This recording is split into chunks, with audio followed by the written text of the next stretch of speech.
Okay. Sir Anthony Dominguez. So many, they're all so old as well. But I mean, they maintain ratings a lot. And of course, the 28-year-old is hurt for 2 to 3 months.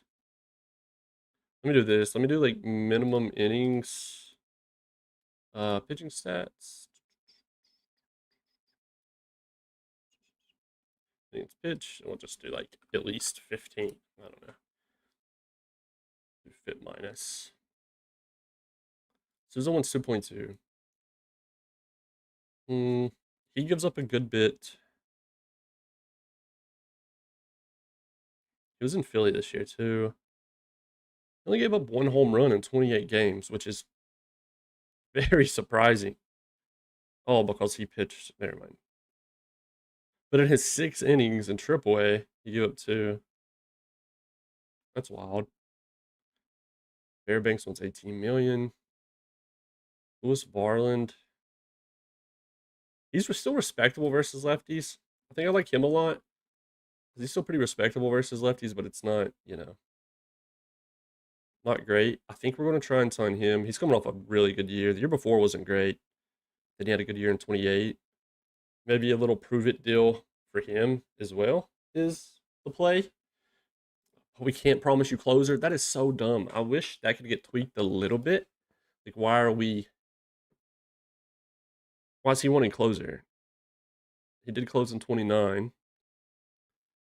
But it's very annoying. And he's just not going to say yes because he wants closer that bad. He lowered the money to be a closer. So let's increase the money to make you not a closer. Oh, okay. Well, logic worked. Logic worked in our favor this time.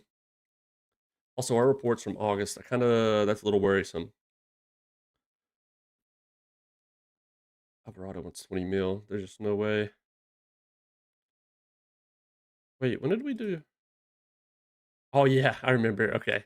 That was for the YouTube chatter. That's from Taiwan. He said to sign him, and I was like, you know what? We'll get him on a minor league deal. Screw it.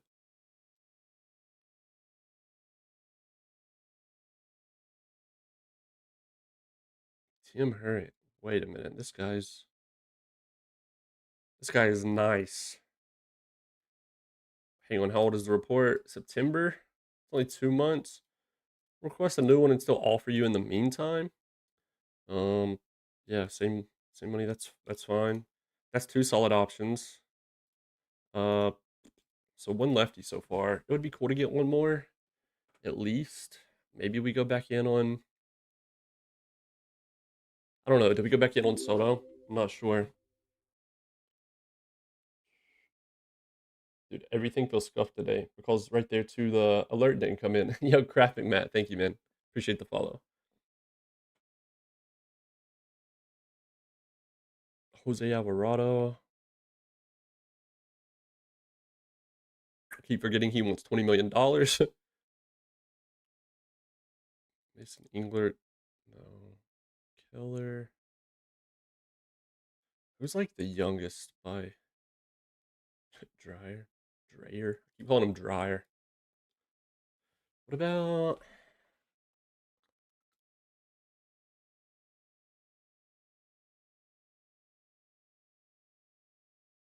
hmm hang on. What starter option is there that's is there any like bargain ones?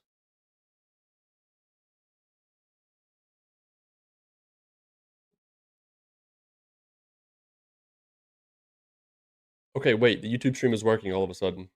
Bless. Okay, perfect. Terrific. Thank the Lord. All right. That took way too long.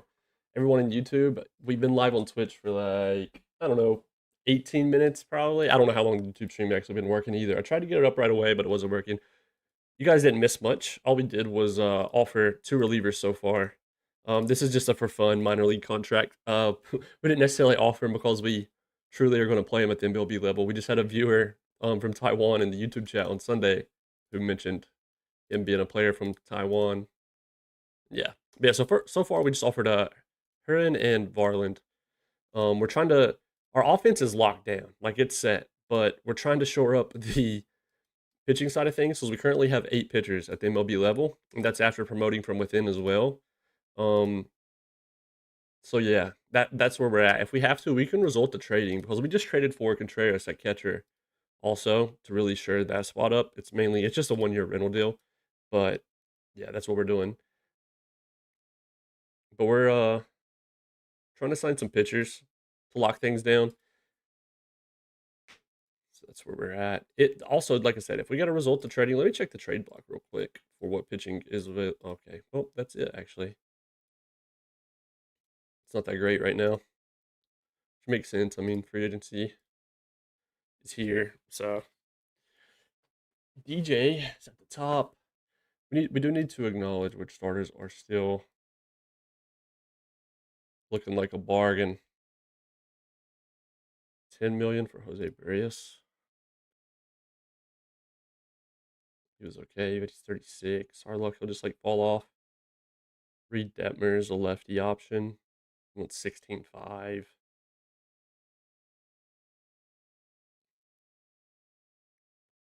see. Sort by war, and then looking over here at the money. 7.5.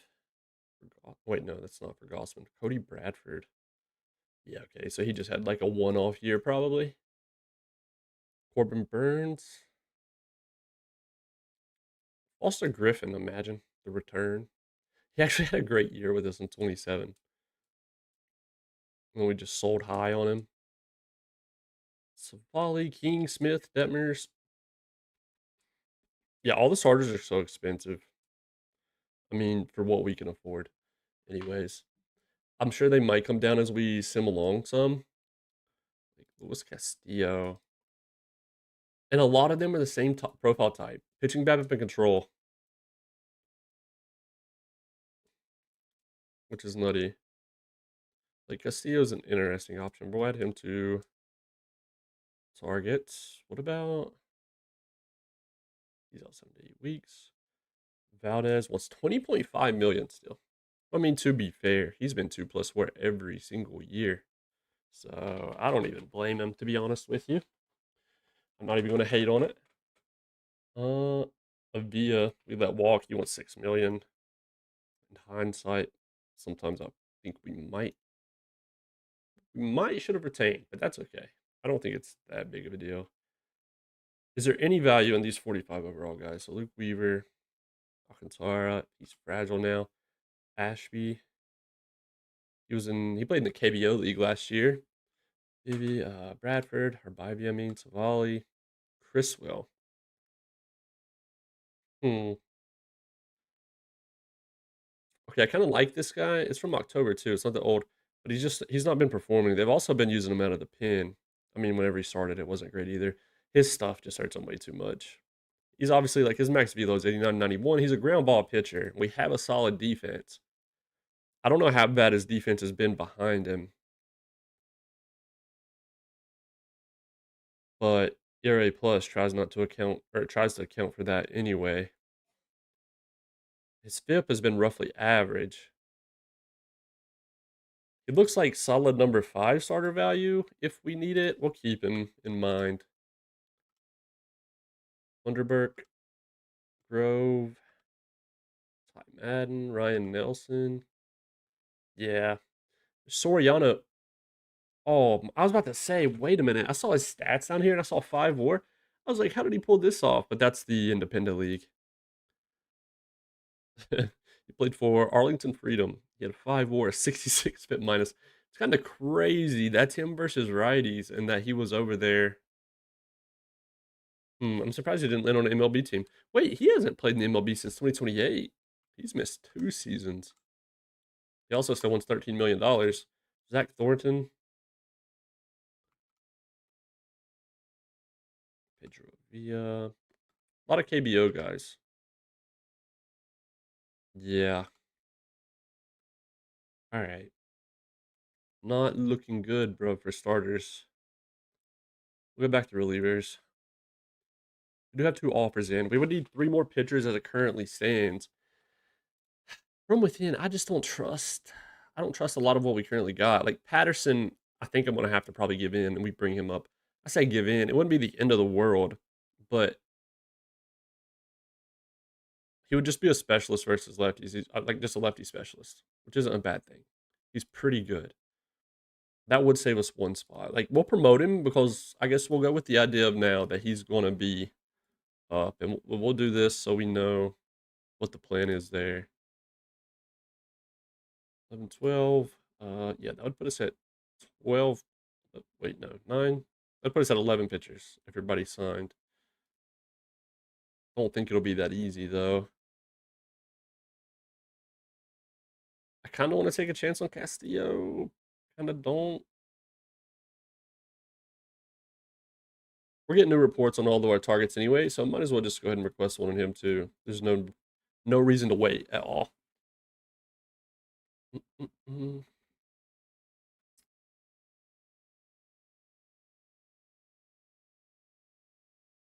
Right now, I mean, with current offers out, we still have 39.7. So if we had to splurge on one reliever, you know what I mean?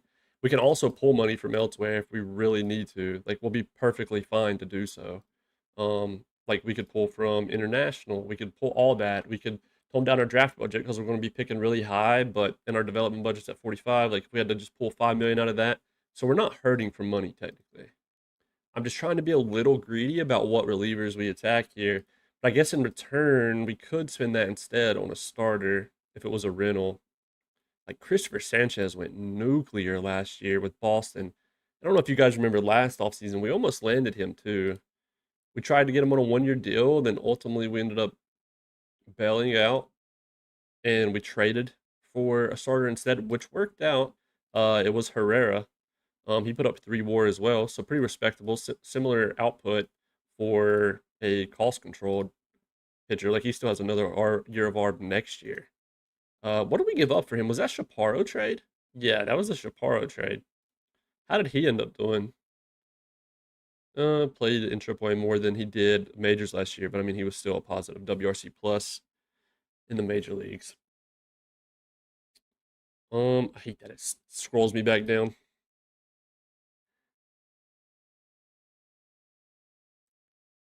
Like Burns is also is he?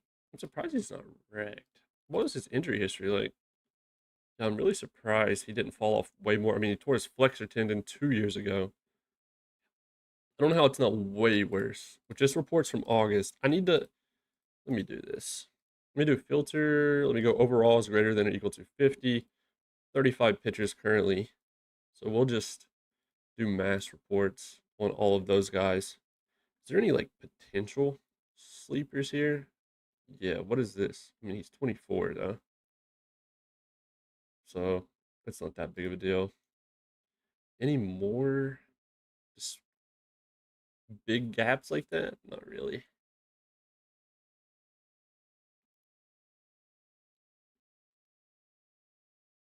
Okay. I think that's where I'm at. Like he wants 21 too.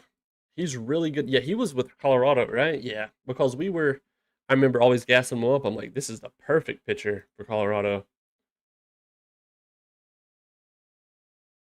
Shane Smith.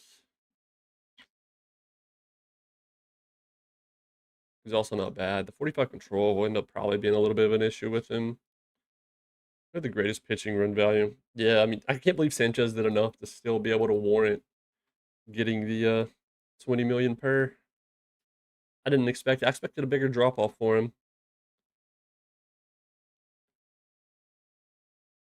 Folly, it's 35. Edwin Diaz. DJ wants 34. There's a world out there. Andrew Suarez. Suarez wants 21 too.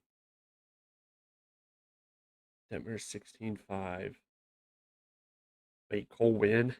Cole Win trying to get paid $2 million. I respect it. I respect it, Cole. I respect it so hard. Yo, what's up? What's up, Senor? El nice guy. 3 consecutive stream streak, by the way. Holy, what a guy. Hope you're having a good day though.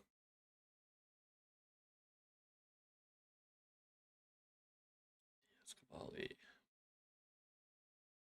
Jason Adam. Ron. It's your birthday? No shot, dude. Happy birthday. That's crazy. It was just Pleb's birthday on Sunday. Pleberino, happy birthday, man.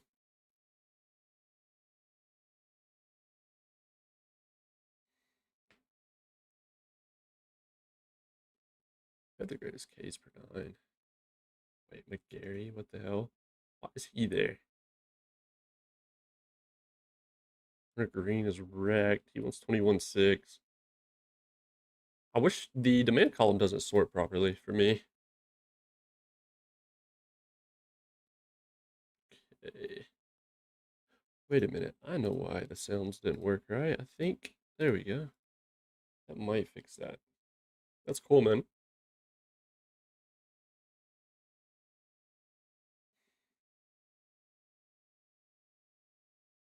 Aaron Nola, Bennett Souza, Sean Armstrong.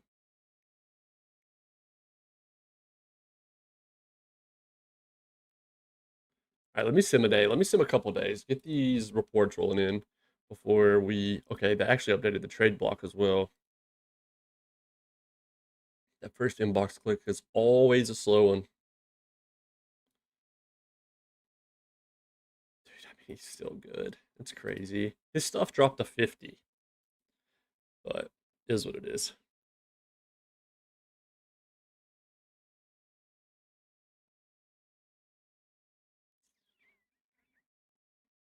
Oh, is that you getting your whoopings on your birthday? Is that what we're seeing?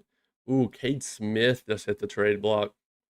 How long is his contract though? 10.6 for this guy, by the way. They signed this prior to. Okay, wait a minute. They just signed this contract? Wait, no. I'm an idiot. They signed it last offseason. This is crazy value. We're going to see what they end up wanting for Cade Smith. Burr as well. He's a great lefty option. Very good versus both sides. Donald Lopez is out for 11 months. Dustin May's hurt for a while. Hugo's 1 year. I don't I don't know. I don't like the guy. Schwellenbach, Gasser, Rhett Louder. Let's see what they want for Kate Smith. I'm sure it's not cheap. I'm sure. Okay, well, never mind. He has a no trade clause and he is exercising it. So they're not trading him. All right, what about Fur? Wait, they traded him. Okay, yeah, they traded him to the Orioles in April because I remember seeing this guy on the trade block before. What? I don't want to cheese the AI that bad unless our scouting report is just that old on him. But I would not be looking to cheese him like that. Okay, yeah, there's a bunch of cheese in here. What is going on? Are they just poor? Let me just add someone random. They're able to improve by 9.5. Yeah, they're poor. So they're just like, give us anybody, just take this contract. They're in the hole like negative 18 million. I see. Okay. We'll still try to keep it fair though. We won't just, sauce them something horrific. Um, yeah, I mean not Villalobos. We won't do that. I'm a big Gabe Wallace lover as well, so we're not doing that. Trusley. Smetana is someone I've thought about a few times. I do like to look at him. Like he's 20. He's developing well in this past year. Lot more green than red than previous years. Um, he has no defense though. He's like a first baseman as well, but he could still end up being a pretty okay bat. That's someone I would consider. Ruben Rodriguez is like low floor, medium ceiling right now. He's 17. He's the nickname Whoopla. He's durable. The nickname alone's got to count for like way more trade points, right?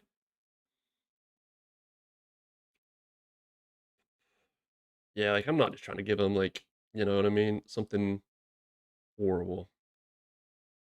Ricardo Hernandez might be more respectable than the other guy, than Smetana, even though Smetana technically has a higher potential by 5 points. I feel like Ricardo Hernandez is going to be a more balanced bat, really good base runner, at least average defender at the corners. Is that still too cheesy?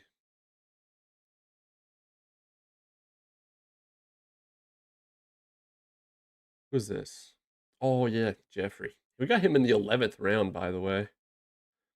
He's actually developing. It's kind of crazy. Let's do.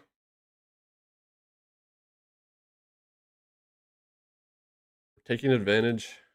Yeah, we'll do Ricardo Hernandez. And they're down to do it because they want the money going that bad. They are down horrific. So that's what we're doing. We just landed a massive reliever. Um,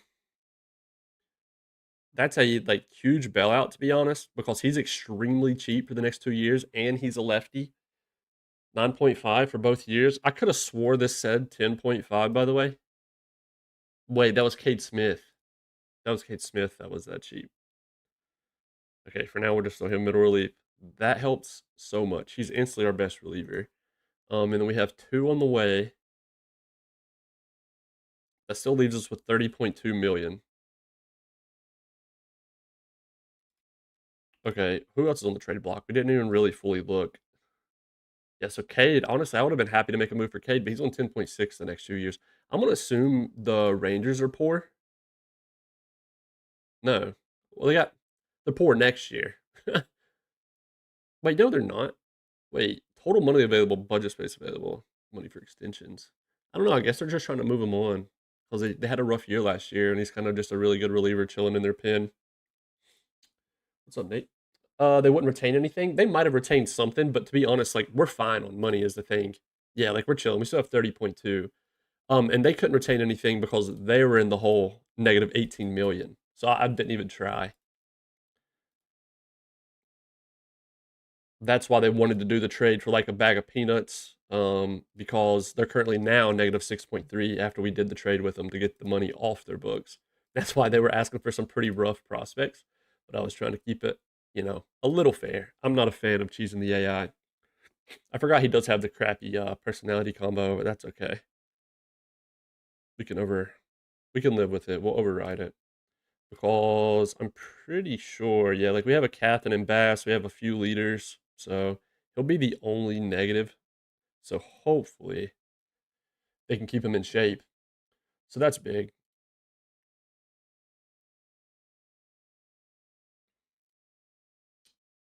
Dustin May actually had a crazy year with Texas, like for his standards, in my opinion. Like for Dustin May. Brendan Poff, Christian Mena, or Mina, Schwellenblock. This exact profile exists everywhere. Solid BABIP and control, bad everything else, but it actually plays decent. It usually leads to a poor ERA plus, but then like positive WAR production, at least higher than zero. Like, see, it's crazy how often it is. Solid BABIP, solid control, negative ERA plus, solid WAR production. Same thing.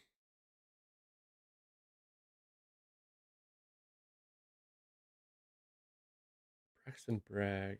Oh, okay, no one too crazy. Just out of curiosity, what batters are here now? Ronald Acuna. The Braves are shot. What the heck happened last year? Negative 1.5 WAR, a 74 WRC plus with this profile? Are we serious? How does that even happen? That is crazy. It's so out of nowhere, too. A 197. Holy. What was his? That's wild. I'm curious. If we go. Is his BABIP on this one? Yeah, it is. What was his BABIP this year?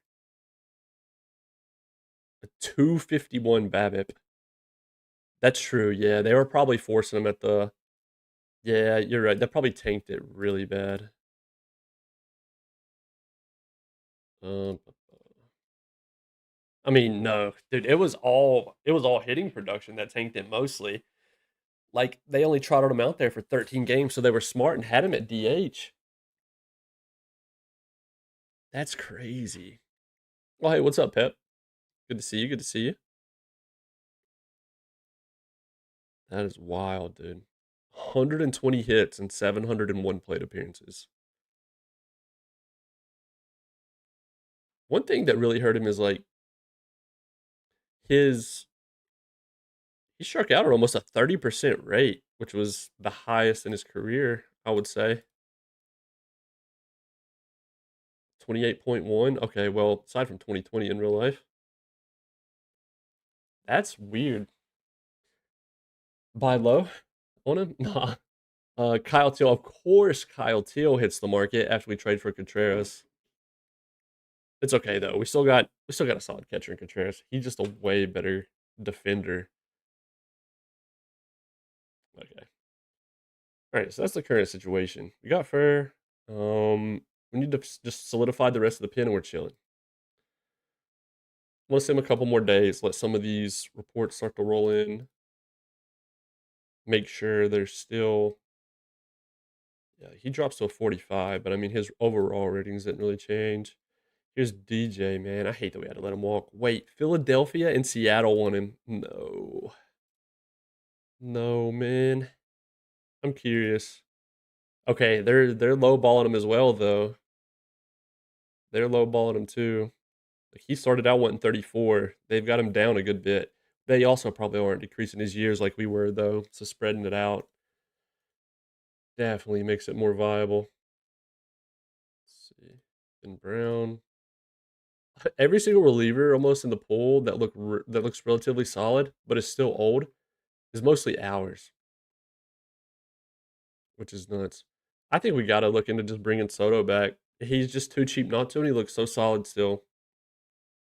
He's been consistent. So he wants no trade clause, which I mean is fine. I don't. If we're selling at the deadline, something god awful happened. But what if we don't promise you closer and we just give you like an extra 200K? Okay, that works for us too. You can keep the no trade clause. Okay, everything is looking way better than I thought it was going to for the pitching. The only the only scary part is I would love to get a halfway decent starter. I'm a little worried about our starting pitching. Like we have three solid ones in Herrera.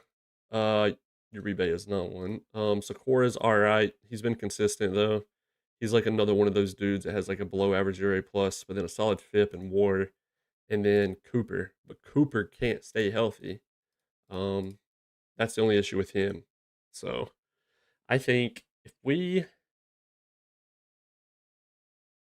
I would love to grab another starter. De La Torre just, I mean, he might could start. I'm just not a big fan of him. We tried it before, and it like this year he only had one inning because we just had better options the entire time. So you don't even really got to count that. But he started 13 games in 2029. He could have been way worse. He had a below average trip minus by 14 points, but his ERA plus was solid. So like he could end up being a number five type of starter for us. I don't know. I'm just not the biggest fan of it.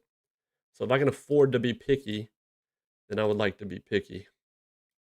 But here's the thing: like this market's going to get rent up fast. There must be a bid war for Cavalli, or no one's in on him because he's still asking for like the same thing. I was just curious.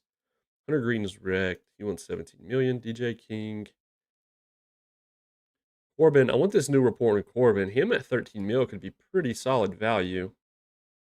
That's what I'm waiting on. Because our last one's from August. So we might send him a couple more days. I just need to add him to our targets.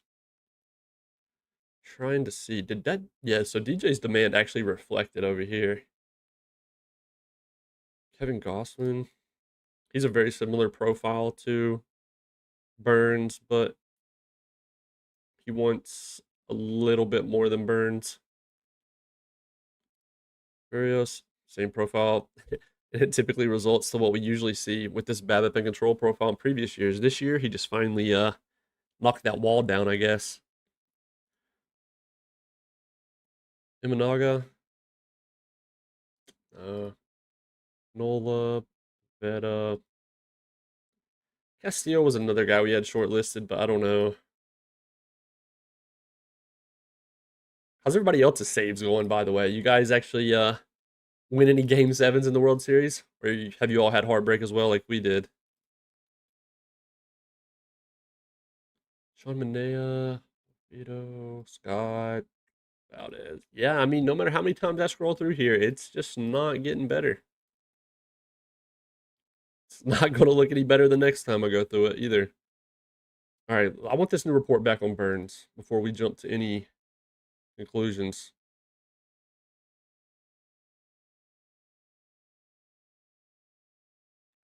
What is this? Burr's unconventional workout leads to disastrous results right after we traded for him. When a renowned TV spokesperson approached him regarding a new offseason trading regimen, Bird found it hard to refuse. It sounded great to me on the surface, he said, looking back on the sales pitch. Dubbed as Lean Green by the company, the workout consisted of minimal weightlifting and a diet of only green foods taken alongside a myriad of identified cleansing pills. He got scammed on Facebook, bro. He fell for like a Facebook Messenger scam.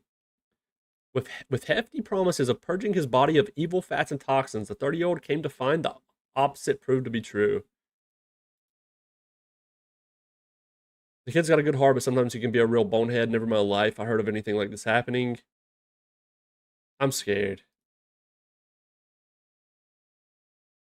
Okay, wait, like what changed? We gotta get a new report. I'm scared. I don't know what changed. His overall dropped a little bit since joining us. Yeah. Just won the World Series with the Rockets in year 3. Nice. That's huge. I bet you got some dude who has like insane bat, huh?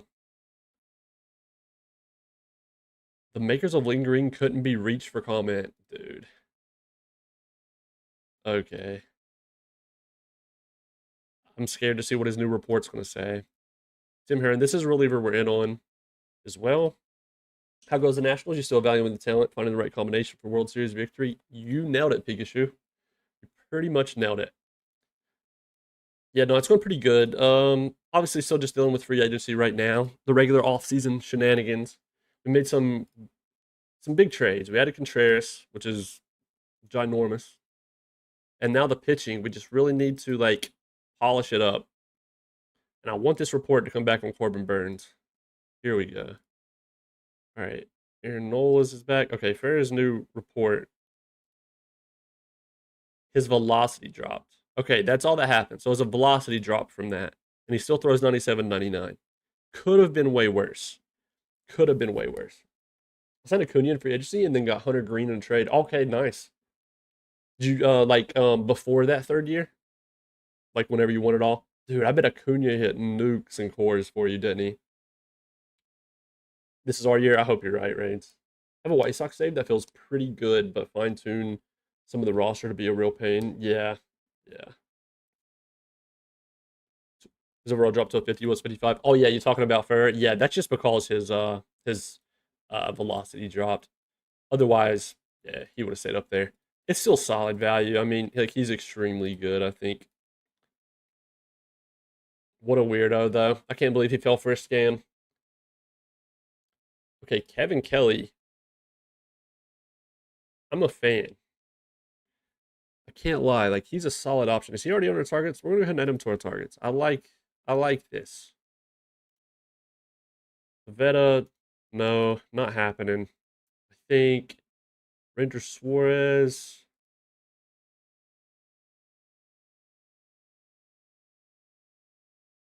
He's not. I mean, he wants 21 too, though. That's weird.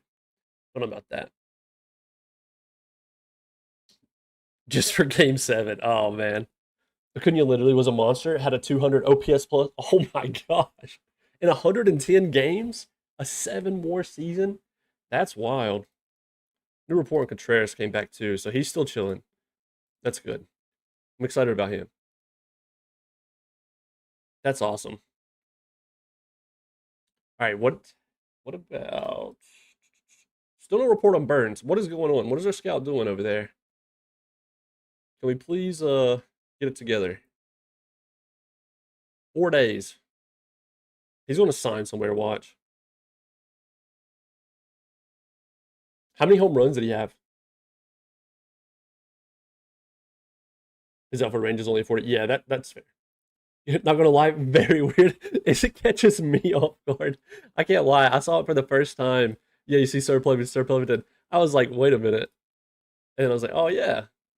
Which, by the way, for those that don't know, there is now a points option. You can spend points to name a staff member, but before you do it, I recommend you knowing that you can't do scouting director, team trainer, or first base coach.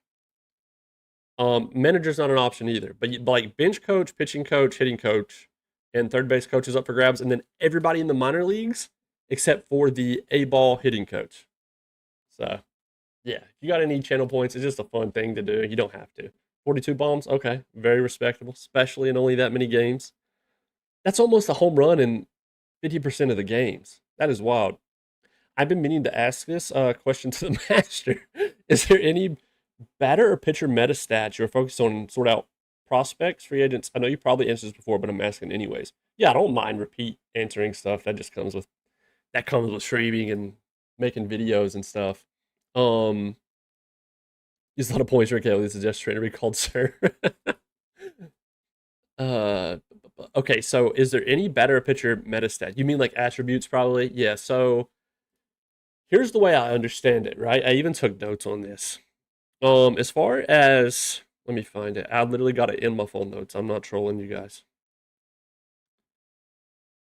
Where's it at? Where's it at? Here it is. Okay.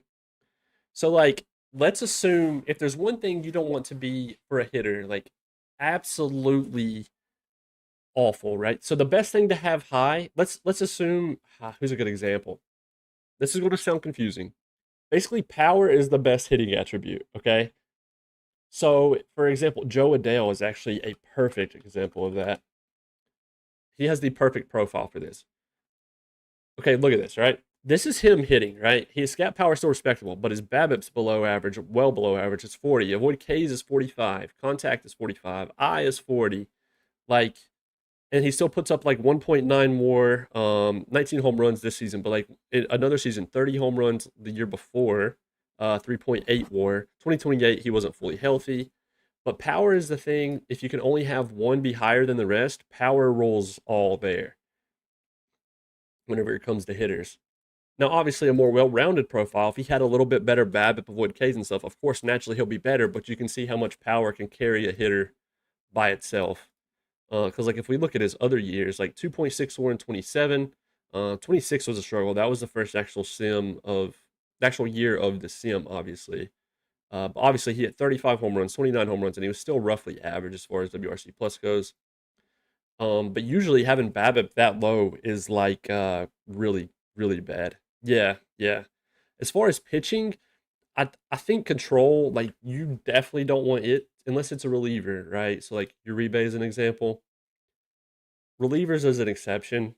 I still don't even like my relievers to have less than 40 control, but Uribe, it's been working. To be fair, his control didn't drop until after we had him, I don't think. Like it dropped in June of last year to 35. It was 40. But for a starter, I don't like ever want lower than 45 for a starting pitcher. So yeah. Yeah, yeah. 40 did minimum control and let's whacked out high on everything else per 45 control minimum. Yeah, exactly the same, Pep. Exactly. I agree. Um, yeah, like I think that's the main thing. 45 pitching BABIP gets the job done this year, which is kind of fun. It opens the door for a lot of things. Like before, I would never want lower than a 50 pitching BABIP ever. Um, I think the draft video does it well. Like where I talk about like the draft guide. Yo, Scabby Tank, thank you for the follow. You know what's funny? I was lurking in Dr. Dynastic's stream earlier, and he was talking about renaming your players in his league. And he was like, if you have a name that rides with Scabby Paint, you might want to change that for the quick start. And I was like, who has that name?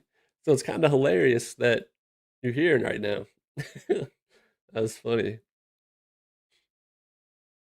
Yeah, yeah. So like the main thing with drafting that's different. So if we go to the rookie draft, right? Let's go to the pool. We'll look at the upcoming pool in 2031. If we go to a starter, let's go to like a hitter. For me, the way I approach this is like, holy crap, by the way, look at these two absolutely freaks. His nickname is the Grim Reaper. These guys are in the upcoming draft pool. Baby Giraffe. The Grim Reaper, that's so that nickname is so hard. Okay, anyways, the Grim Reaper got me on a sidetrack here. So here's a good example. Sean Brahmer, right? His 45 Babbitt is scary to me because it's more likely to go down than it is to ever go up after the fact. Now obviously he looks like he could be solid regardless because he has everything else. But you got if we're pretending everything is average, let's assume that like everyone is all 50s.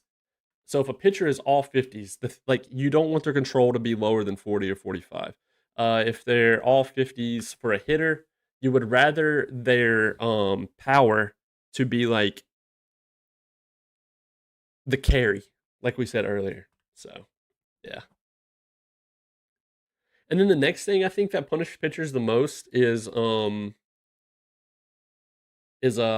stuff. Like if stuff was like god awful, right? Was just terrible. I think it punishes pitchers more than it would in the past. Now, a dude who's all movement, all control, and still has like 40 stuff, he can still have a pretty successful career. Also, Camilo Duvall looks insane after the scouting report, by the way. Like, he still looks really good.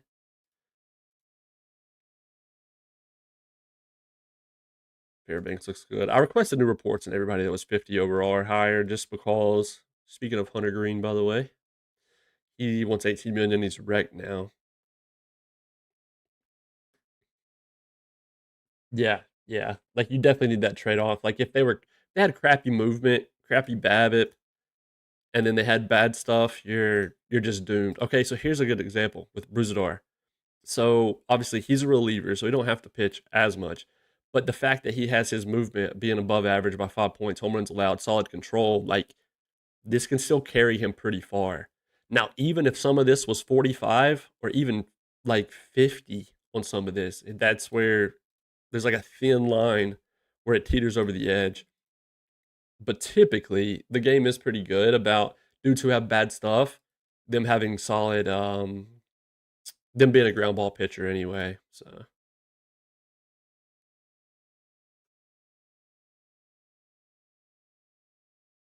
we have an offer in on Varlin because he's cheap. Who was a guy that you saw pop off in one sim that was a major surprise? Ooh, that's tough. Like that's a tough one to remember because I guarantee there's probably been a bunch, you know? As for myself, I can't remember the last person. I guess one that caught me off guard, like I had a series on YouTube before like the channel got a lot better or bigger, I should say. Um where had the Oak series and I had a player, it was the corner outfielder. I cannot remember his last name right now for the life of me. But he got random TCR out of nowhere. But I guess if you're talking about had a crazy series compared to their ratings where you wouldn't expect them to, I can't think of one off the top of my head right now. I mean, honestly, someone that continues to surprise me is Sakura, right? Like now his ERA plus has been below average pretty much every year except for this year finally, but his fit minus is always above average. Like he kind of surprises me. Like I keep expecting him to just get absolutely destroyed, but it's never as bad as you would think it'd be in my opinion. Oh, no, I know someone. It was a reliever though. I think Cole Winn here. Look at this guy. Yeah, no, okay. Cole Winn has been okay. When did we get it? Has he been with Washington this whole sim? No. Okay, yeah, that's what happened. So Texas, I think, either released him. Yeah, I think he just got released from a minor league deal. Then he signed a minor league contract extension with the Cardinals, and then we drafted him in the Rule 5 and then kept him. And look at his stats every year. So with Texas, to be fair, he wasn't that great. And then look, 126, 110, 123 with a 113 FIP minus. So that's kind of last year, 247 ERA plus in 56 innings. And this is how his ratings of like, look at him. He was a 45, but like he went to 40 last year in October. This dude kept surprising me, like to the point that I wanted to almost bring him back in arbitration, but I was like, there's no way he can maintain, right? I wish we're gonna put him on our targets. I'm hoping there's a perfect world where we can offer him a minor league contract and just bring him back. But yeah, Cole Winn is probably the most recent in this sim. But I know that's not like a massive pop off. He's a reliever. I would love to give you an example of like a hitter who did something absurd or even a starter. But I can't think of one off the top of my head right now. See, here's another example as well, like Pep was kind of talking about. Like Kulik, really bad stuff. He even has 35 stuff versus lefties. And thankfully, Colorado was smart. That's where he was at. I'm surprised they didn't want to keep him. I mean, he wanted 21.2, I guess. But yeah, he's a ground ball pitcher and crazy movement, home runs allowed. So yeah. I miss anything else? Oh yeah, sorry Pikachu. I just saw your big message. I wanted to run a test with 50 for baseline stats, and then max stuff and control and see what the numbers would look like after 5,000 innings. No, it's not real. No, dude. I respect that stuff. You know, someone that does that is Franchise Time Machine, and I've like lurked in the stream whenever he did that. I think they uploaded the VODs on YouTube as well, but yeah. Franchise Time Machine has done that exact thing. I think he called it like the completely average league, and then he did the test for what like whenever one stat is maxed out for each team, right? And then pitched them all in one league together against each other. A team with max stuff, but everything else even. Team with max control, but everything else even. Yada yada. So yeah, yeah. Franchise Time Machine did that. I don't think Franchise Time Machine likes me that much, but yeah. Not sure he would take up a minor league contract. Could get him on cheap, and 40-man roster spot. Yeah, that's true. I mean, I'm thinking as far as Cole Winn goes, him being a 40, I'm hoping he's just going to get overlooked and eventually just settle in like zero demand. But yeah, Kolek looks nice, but that's the thing. Kolek wants 21.2 million.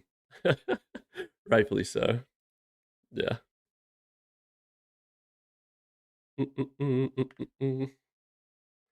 Shane Smith. Oh, I got you, Pleb.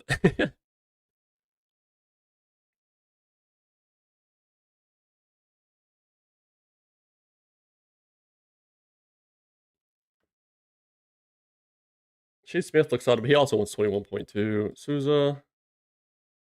He only wants 2.2 million.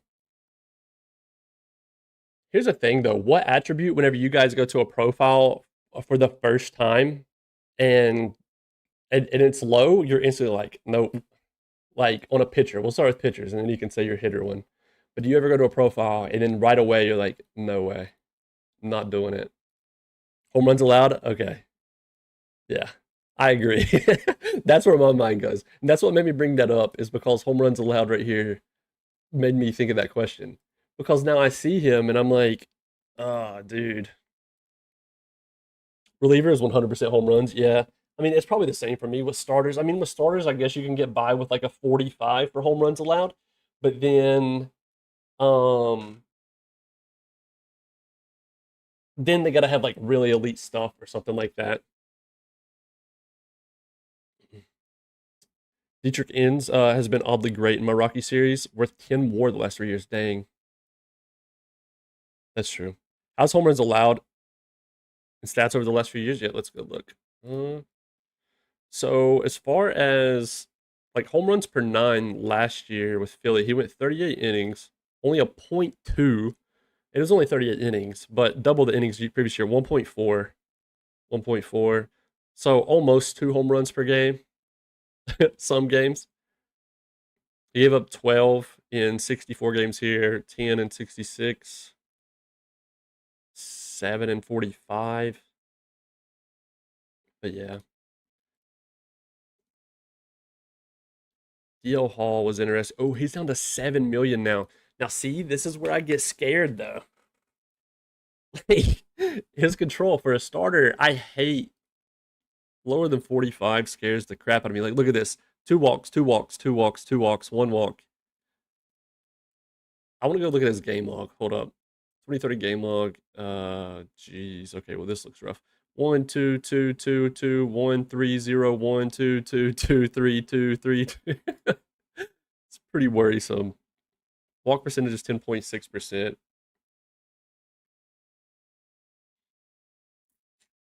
Four walks per nine, 3.6, 4, 5.2 in 2027.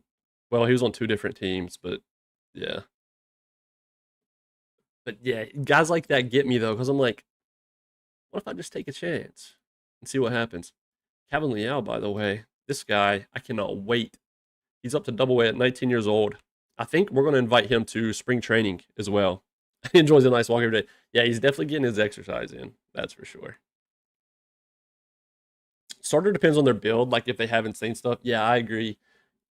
I'm the same way. Like if they have insane stuff to override, a good example actually is a dude the Braves have on the trade block right now is Hugo, but you'll see how it's not carrying him.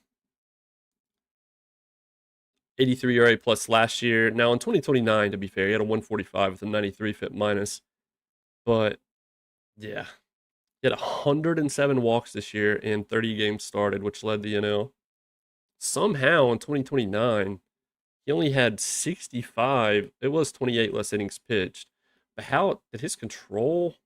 No, it's always been bad, according to our scout anyway. Was it really?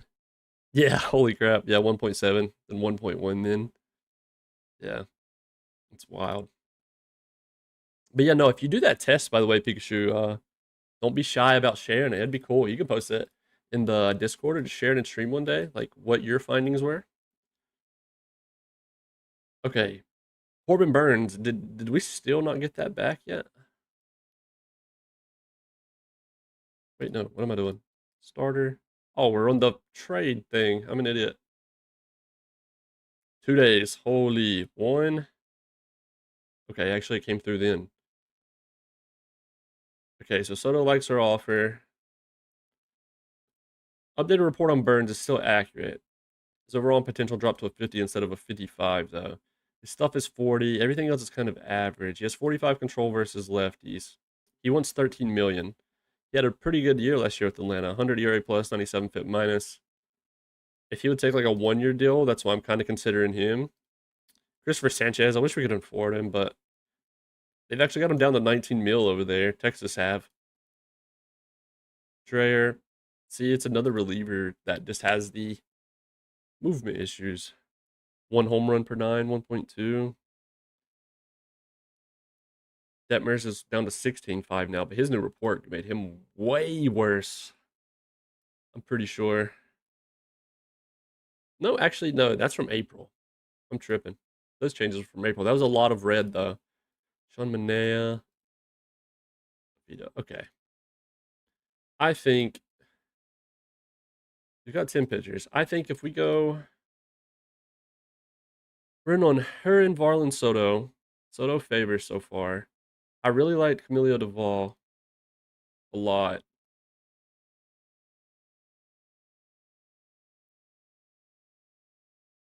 He only wants 2.4. Just development, yeah. Scouting I just put at the baseline. I just hover the baseline, which went up 100K this year as the baseline.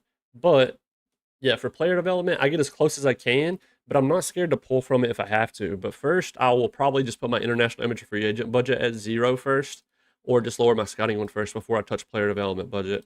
I'm a big stickler about the player development budget. Because that paired with good coaches, I promise you, like the hit rate is so much better on prospects. Like it's just worked way too well for me for like way too long. We got to offer the ball. I'd be silly not to. I love dudes who look like they're 45 overall, but then look like this. What if you're broken on the White Sox? Maybe make the playoffs. Maybe, or maybe make it past the wild card round and don't leave 30 runners on base. I'm just kidding. Dude, whenever you posted that y'all left 30 runners on base, I could not believe my eyes. Oh, it was the ALDS? I thought it was a wild card. My bad. You're right. You're right. Playoff money. Take up drinking. Or take the owner drinking and then take the owner drinking and then get them to negotiate with you the budgets for the upcoming year while he's just absolutely plastered. Make sure he signs something, make sure it's recorded, wear a hot mic, wear like a wire, maybe bring a friend and make sure you have a witness. And yeah, then get them to lock in the budgets that night. And be ready to have like a really good lawyer because then you're probably going to lose in court, but maybe not.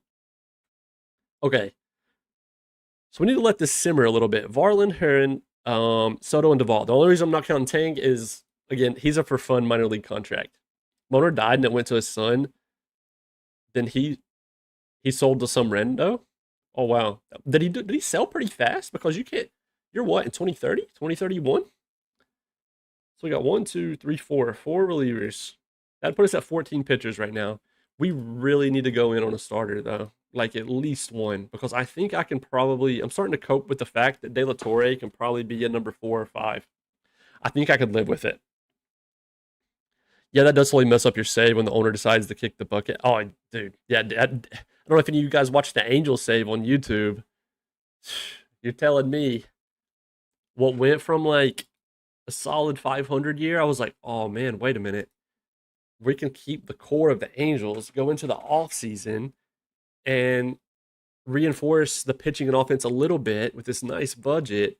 And then next thing you know, it's just it's like, what budget? There is no budget. What's that budget you speak of? Yeah, blew my mind. All right. I think I think Corbin is a respectable signing. We still have 23.9 with current offers. We might have to renegotiate with a few of these guys if we get in a little bit of a bid war here and there. But a lot of the starters have come down, but not a ton. Burns is at 13 million. Like Burns is respectable 4 or 5 in my opinion. If he would take 1 year. Burnsy. What I feel like nobody calls him that. Maybe his wife calls him Burnsy. Maybe that's the exception. Suarez wants 21-2, 13-3. Gossman wants 13-3 as well now. I want to compare these two. Burns is on the right. Okay, well, Burns is just better. Oh yeah, versus lefties, especially. In my opinion. What is this nonsense you speak of? What do you mean?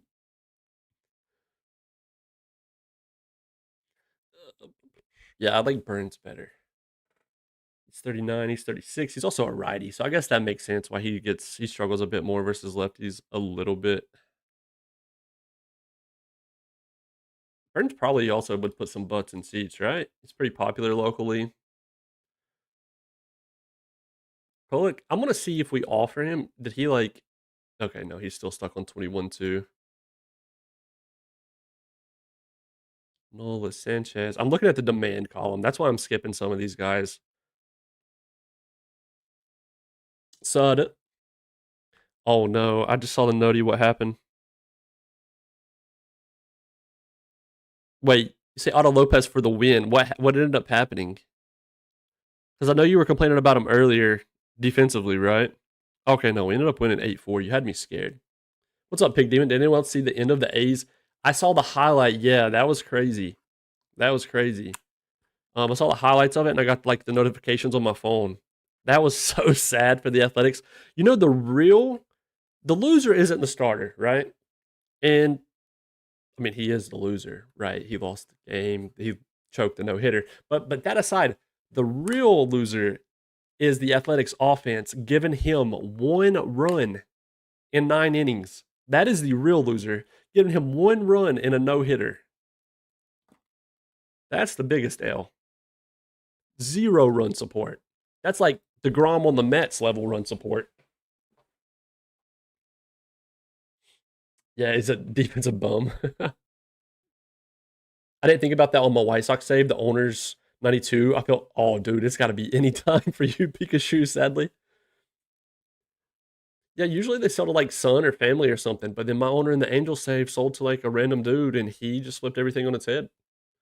Our owner here, he's pretty balanced, so if we're winning, he's happy.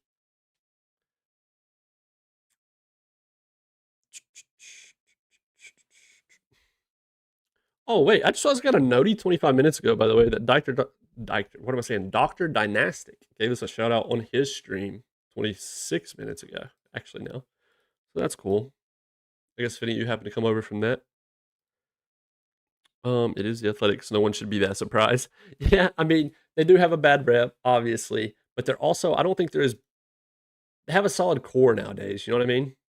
Kurtz, Langoliers. What's the they have that really good prospect coming up as well? Yeah, yeah, exactly. Yeah, they're a lot more reformed, I guess. I would say.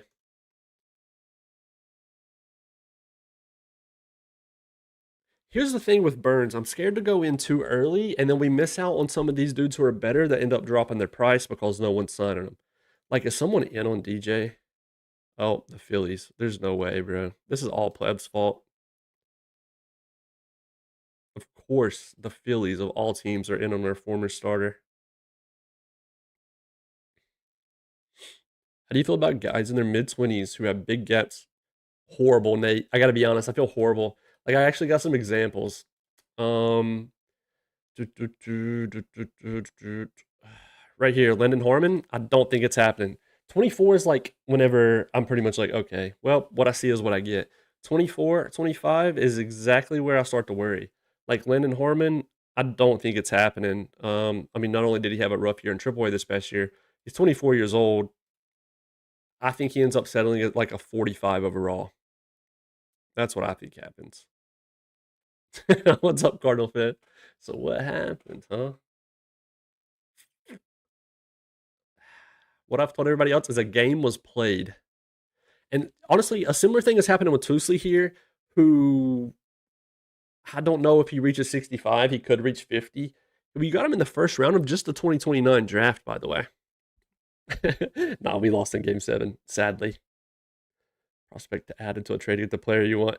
Yeah, see, that's the thing, Pep, is like, I agree. Like, I totally agree. The AI is probably going to be like, ooh, like high potential pitcher. But at the same time, there's like a thin line to where I feel like it's a little cheesy. Like, I guarantee if we shop him, there's probably some solid return. Yeah, I mean, Nishi, literally probably one of the best closers in the league on the Tigers, which that could be a money bailout. So, like, even if we didn't count that, wait, no, the Diamondbacks are on 75% of that. That's crazy. Yeah, see, like, for me, it feels a little cheesy. I don't know. There's like that thin line that I don't want to overstep. What about my potential? A 20-year-old Jason Algarin, like, he would be kind of cool. But then at the same time, I guess otherwise he just rots in my minor league system or just is like a 4A guy that goes up and down. Tusley, though, I think Tusley still has a chance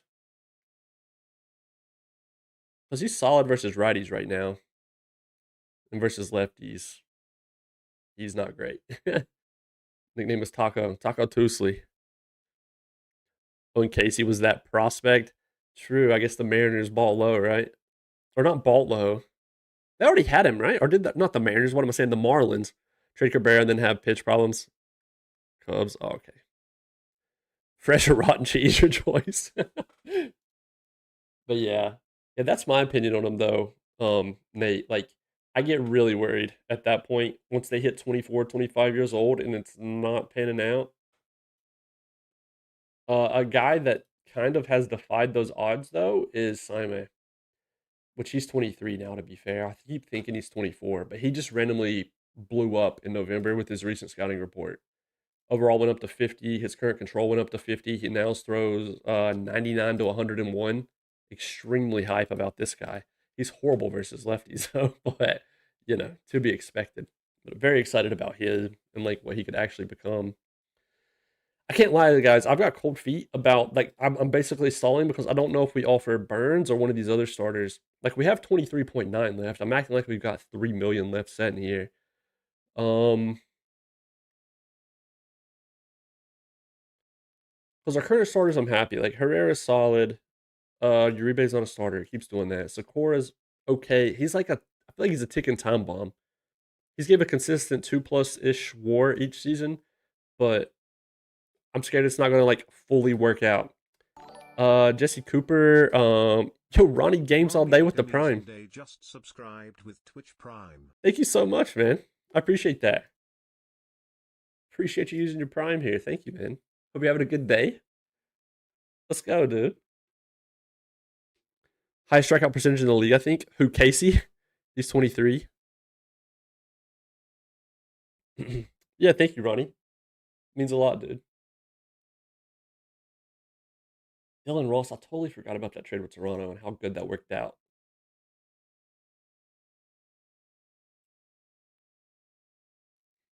Question, I subbed on Prime as well, so not a shot at Ronnie. Do you personally get the same amount of money from a Prime sub as a cash sub? Yes. Yeah. Which as an affiliate, it like splits it. Anyway, it's not split even.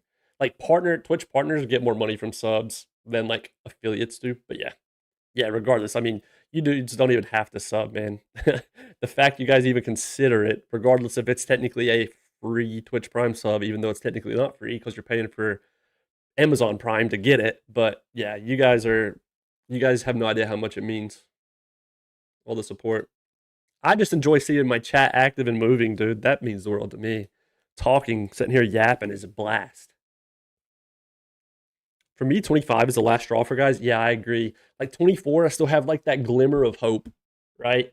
And then like there's a glimmer of hope, but I'm pretty much already come to terms with it's not going to work out. And then 25, it's like, yep, it's over. I knew it.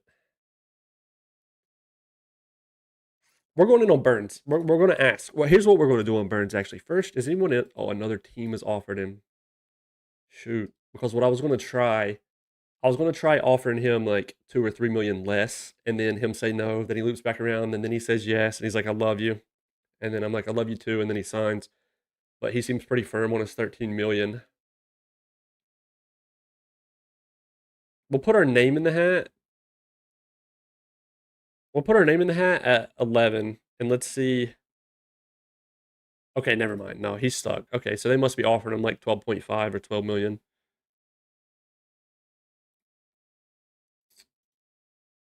Okay, we got to kind of see and wait on what a lot of these are going to do now. A lot of pending offers out there. Let's sim a day. Oof. Yeah, see, that's sadly, like, I don't want to tell you wrong, which I guess there's a wrong answer. It's all opinion. But I would be at that point, I'd be extremely worried. Ethan Bass comes out with no improvement on the first of the 4 defensive dev labs we're going to run, which is fine. He's already a good defender, but we're just trying to shore that up. Let's make sure we put someone in that is not already up there. Wait, let's do William Contreras, actually. Yeah, that's what we'll do next, and then we'll get 2 more in that spot.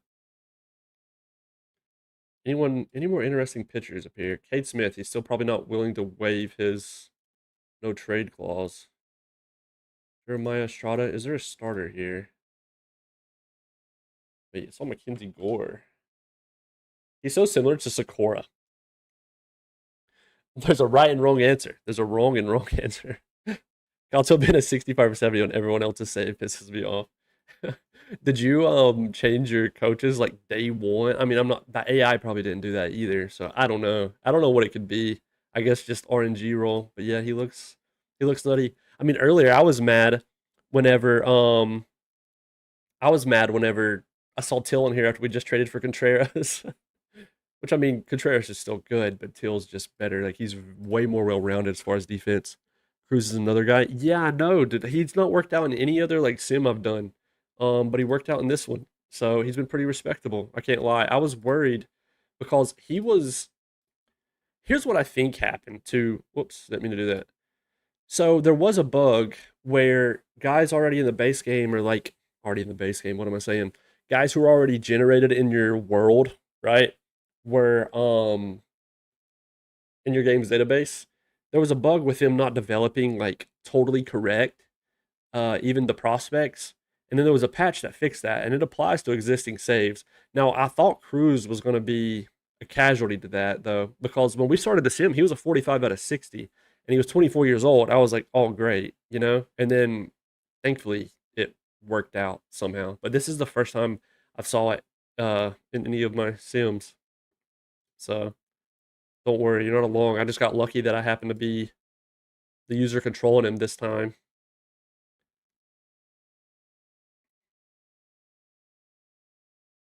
Yeah, yeah, that makes sense. I can see that. Uh, okay, so Burns like her offer. Wow. Okay, so sadly the Astros and the Blue Jays are in on him as well. Could be more teams in on him. By the way, a lot of you probably already know this, but I know a lot of you guys watch too because maybe you're new to the game as well. Um, Whenever a person comes back telling you how they feel about the contract, you can see the interested teams at the bottom. Not that that changes anything, but it's just kind of, a way to see who you're battling against is all. Yeah, like De La Torre is actually a perfect example of someone else I'm scared about. Like, I think this is what we get with him. He's a 45 out of 60. We got him in a trade with Minnesota in July of 2027, where who did we send then? Oh, Evan Phillips, a reliever. He's retired now. He was actually good though. And we also got Leighton Finley in that deal. We switched over. But yeah. I got to trade for Cruz as a Rays GM. It was the best move I made hands down. Yeah, a lot of people were saying, I actually had at least two people say in my YouTube video comments that they were having they were like, heads up, I was able to trade for Cruz really easy. I'm wondering if there's something wrong with the trade AI. And uh then a lot of people were like, I think that might be a Dylan Cruz thing. So there's some very attractive hitters here, but our offense is just in such a good spot that we just don't even need to compete with them. I do love Zach Neto. Very big Zach Neto enjoyer. Who actually hit the walk-off home run, by the way, against the Athletics that we were talking about earlier. Um, Volley Alvarado Diazers. We need people to just start trickling in. That's what I want. Uh-oh. Okay, so Astros are wanting to pay him 13.6. So this is what I don't want to do is get in a bid war for someone I'm already on the fence about. Hearn likes us a lot. This dude is going to be. I love relievers like this that say they're 40, 45 overall, but then their ratings scream otherwise. It's like, what are you hiding, bro? Are you just an awful person behind the scenes or something? Because why are they valuing as that? Winston-Salem Dash, by the way. That was my local minor league team where I used to live. I was like 15 minutes, 20 minutes from the stadium. Mm. Got hurt 3 times in 2030 as a whole. Missed like a month and a week, month and a half ish. What does he want now? So see, here's the thing, right? So this happens sometimes where they tell you exactly what the other offer is of 13.6. Why are you jumping to 15? Unless it's trying to simulate him just preferring them anyway. But like at that point, I'm definitely just want to go 14. If you done told me they're offering you 13.5. So yeah, tried to pull one over on me.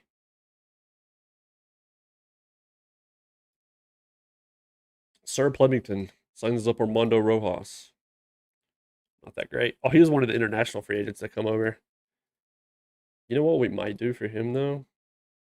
We'll just offer him a minor league contract.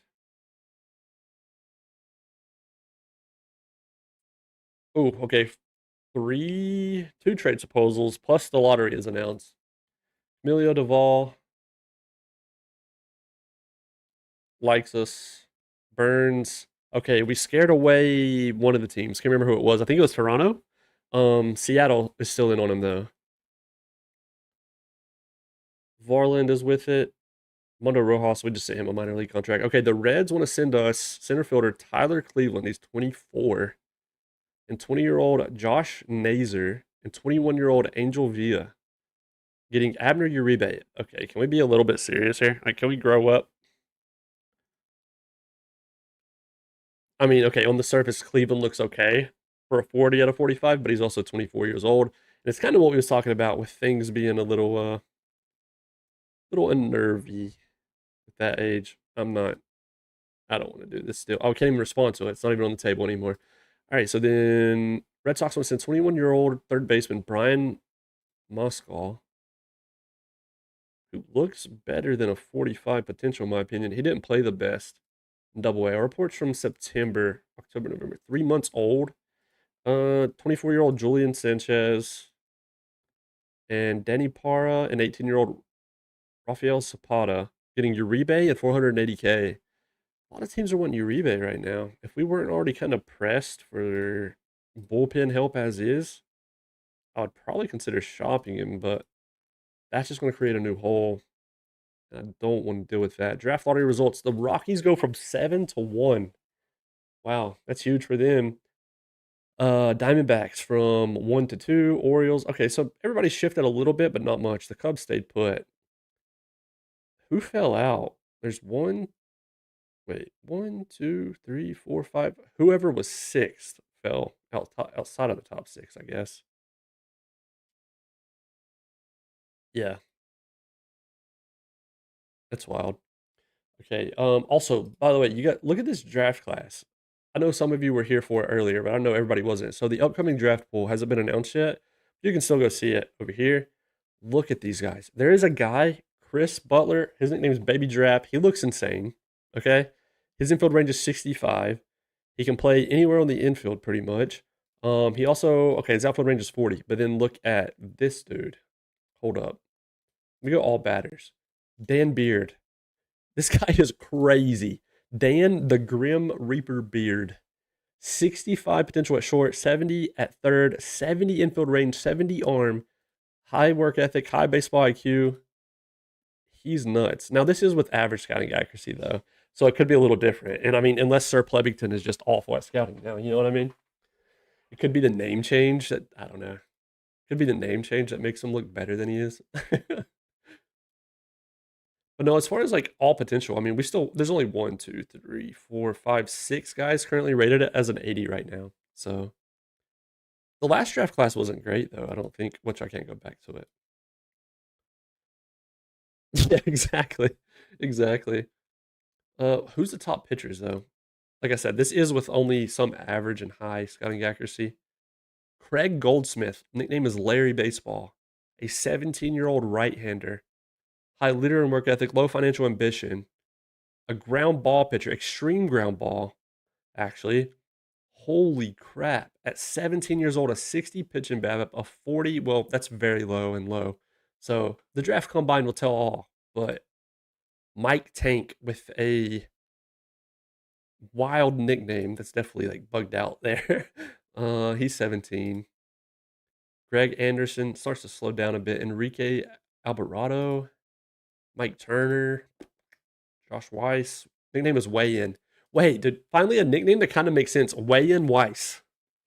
I swear they increased the base rate of like 35 to 40 overall a potential for college players this year.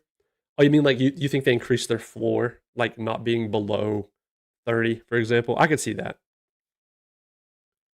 That's a good idea, Pep, actually. Yeah, let's do that. Top. Oh, yeah, we'll do the pitchers too. We'll at least do Goldschmidt. Boom. Took a screenshot. And then we could do this guy too. I love this guy. I ain't gonna lie. Way in Weiss. That's actually a cool nickname for once. And then batters. Dude. This guy's out of Florida. The other guy's out of Oregon. I feel like that just makes sense. His nickname is the Grim Reaper as well. If this guy don't go 1 of 1, I don't know. All right, and we'll do Butler. We'll just do those four. That's a good idea though. But yeah, I had to show you guys that again. Okay, yeah. So we're still more trade proposals. All right, so Burns. Now the Mariners and the Angels are in. With the Mariners, we're already in.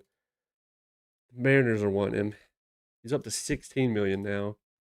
The Dodgers want to send us. Okay, everybody wants Uribe. I don't know what's happened here, but Brian Lara, Allende Bravo, and second baseman Nick Boatwright and Nick Glenn. I mean,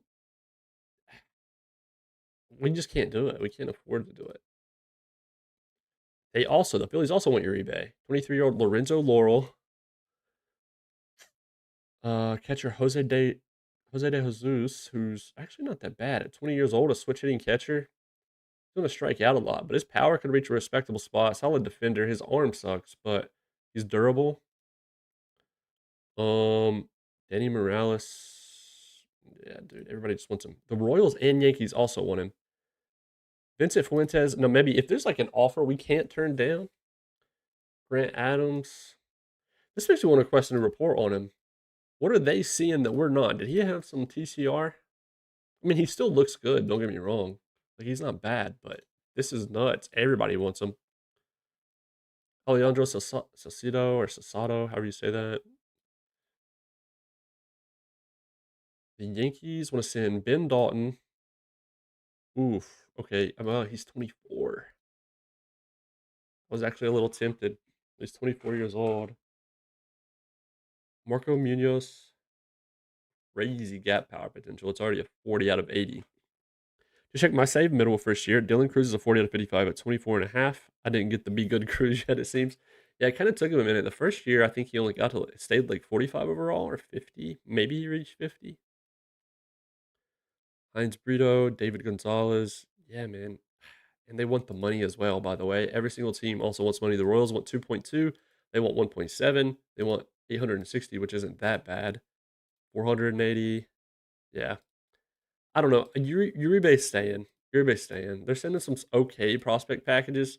We just can't afford to create a new hole right now while we're already in a slight negotiation standoff with Burns. Has anybody else dropped their asking prices since it's been a minute? So Cavalli is still up. DJ's is still it's went down, but it's still up to our standards. Michael King was 24.8. He's fragile. 21.2, 22, 17.8 for Kolick. His came down a good bit, by the way. Yeah, what's up, Chris? His came down a good bit. Um,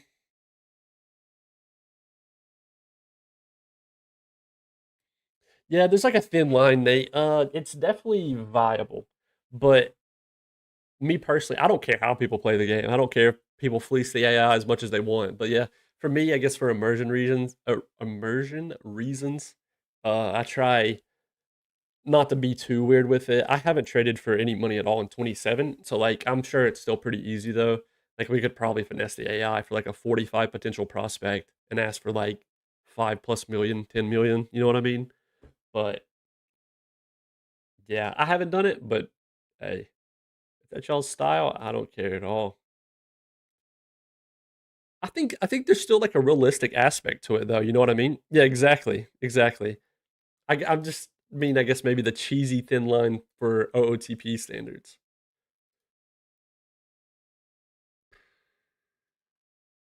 Okay, so if Burns is at 16 million now, odds are he's going to go up to like 17. Stephen Kolek is down.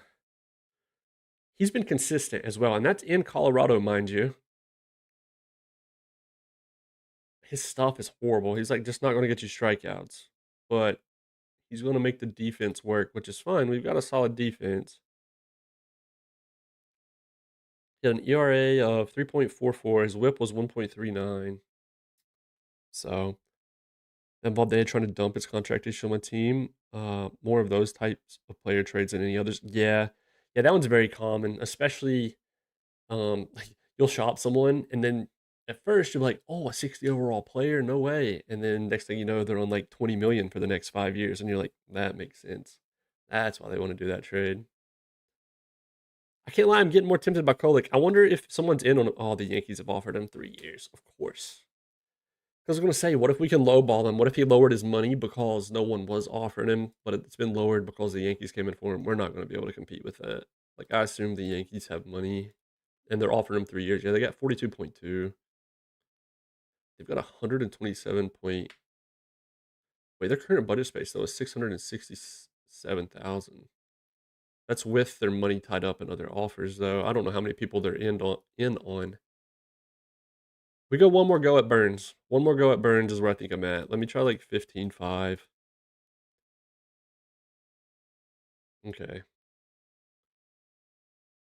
And that would pretty much solidify things for us, especially if we considered De La Torre in the 4 or 5. Like our starting rotation, I don't like it. What we may end up having to do is take advantage of our. So now the White Sox are in and the Blue Jays loop back around. We might end up having to take advantage of our really solid farm that's still top ranked after we traded some prospects for Contreras, by the way, and maybe get like a crazy starter, someone that's really worth it. Anderson Jimenez, Juan Sanchez. It's another Uribe trade. Juan Lyman or Lemon, Miguel Garcia. No, dude. The Yankees are wanting Uribe, 1.1 million as well. Jerry Meza, Heinz Brito again. Okay, we're gonna have to put Uribe on like the untouchable list, so they'll leave us alone. Yost is a really good defender, though. Astros as well, of course. Seth McKinney, Cisco Balls. I feel inclined though to still check these just in case there's something crazy. I feel unequivocally that this is a bad deal. Me too, man. Winter meetings are about to end. He just now responds about the minor league contract. The Twins, same thing. Okay, we're getting a little interesting. His potential control of 40. Oh, wait, no. I saw. Wait a minute. He could start, technically. His potential control of 40 is rough. He's only 21, though, so he probably wouldn't start due to his control. I would just keep him in the pen. Feels like they've rushed him. Like, is he that good for International League? No, he can hold his own. Yeah, he's 21 years old. Jim Osborne, 1.7. And then the Dodgers again. Nah.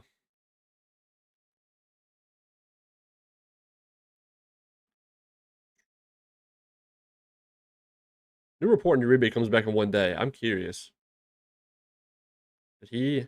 No, he's the same player. I was curious why everybody is coming in on him so hard. I'm still going to say no. I don't want to deal with it. Let me put him on untouchable so they can leave us alone about that.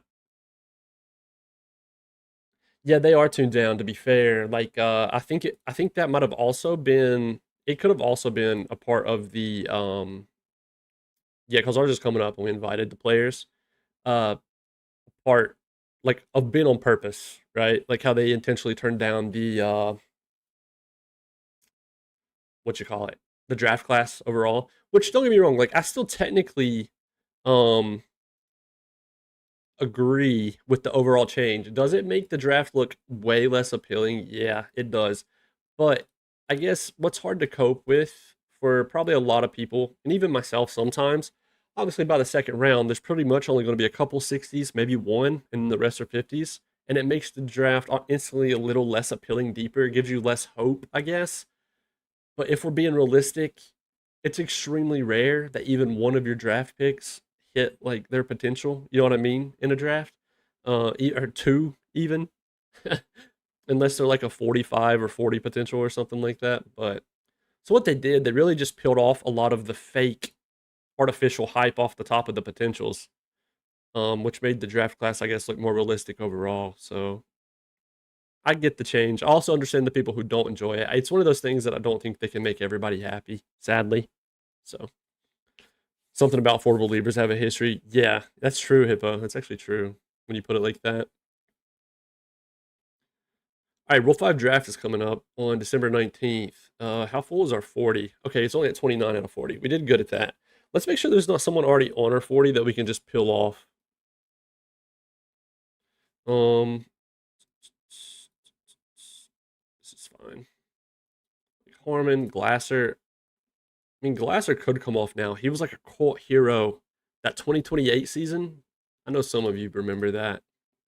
2028, he had a 1.5 war year, won a couple rookie of the weeks, and then was never the same. Great utility guy.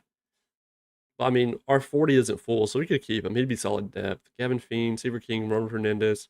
Yeah, honestly, no, I'm really happy with where our 40's at. There's no one pointlessly on there. All right, let's go our Roll 5 filter. Yeah, make sure.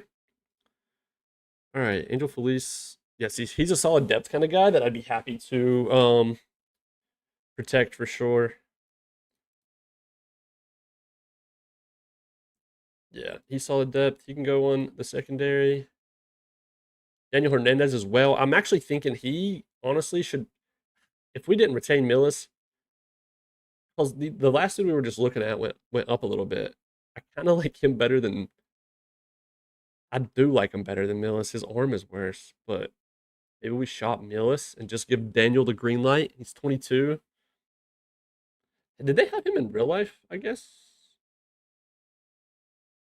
he must be a scouting discovery. I guess it's just 2027 is when his first history starts, and it just says minor league contract. I don't understand.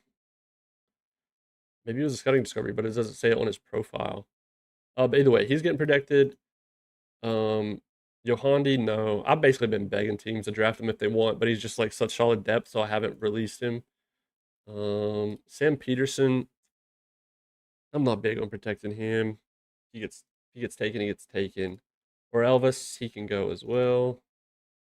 Merlo, he's on the favorite prospects list. He's only 22. He he made his way to AAA this year when we recently did promotions. He's a 50 overall there. He struggled 113 plate appearances. So like his bat, I don't think is ever really going to be great, but he's also only 22. He's a switch hitter. Solid, extremely solid depth piece, regardless if he doesn't make it. Like if he only makes it to be a 40 or 45, this defense alone will protect Merlot. Josh Trammell, no. Justin Walker. Got him in the trade with Cincy. I forgot about that. Along with Esmith Pineda, Kai Caranto, he retired for Nasim Nunez. That's right. Hey, that trade's been a minute.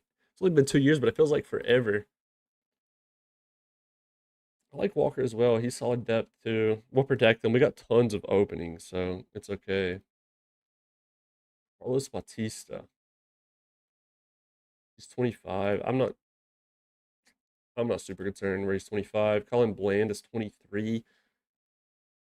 He's like on that thin line too, where as soon as he turns 24, I'm starting to get a little less optimistic about him making it. We'll protect him though. Basically, I go about my protections is like if I see them get drafted, how upset am I going to be? That's how my mind works with the protections. I'm like, if they go, am I going to be mad? Cole Prosek, he looks actually decent on paper. I can't lie, but he's just not really currently valued as like a 40 overall, so that's kind of whatever. Caden Wallace, okay, yeah, a lot of these guys we're all good now. I know we're at the 40s. He's 26, but sometimes in the 40 overalls, even there could be guys like this hiding. Samil Serrano, who I still like the look of. He had a pretty solid year in his small amount of plate appearances at Double A, but between high A and Double A, he did good. But yeah, like even though he's 40 overall, and I don't know that the AI would even go after him, so it could be a wasted 40 slot. You know what? We'll test him. We'll use him as a test. We kind of have that player every year. When usually, one thing I get scared of. Oh, have we been on all batters the whole time I was scrolling? I think we definitely were. Rick, let me put it on all pitchers. Well, never mind. They all start at 40 anyway, so it's not that bad. Brian Crowley, but he was our 6th round pick in 2027. He's 24. Like he could be okay swingman depth, but yeah, I'm not concerned with most of these guys. Yo, Eric, hopefully I said that right. Eric, thank you for the follow. I appreciate that.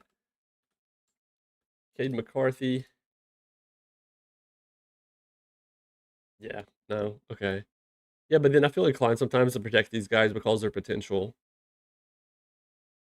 But it's the game's been really good this year about the AI not drafting these dudes. McCarthy is a 40 though out of 50. Kind of makes me wonder. Realize my team's strongest game days are Saturday and Sunday. Oh, were you looking at your team splits?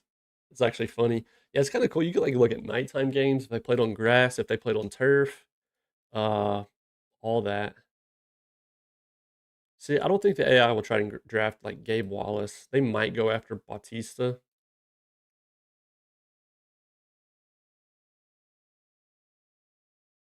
Oh, you meant weak, WEEK. To be honest, it was a joke. I took it literal.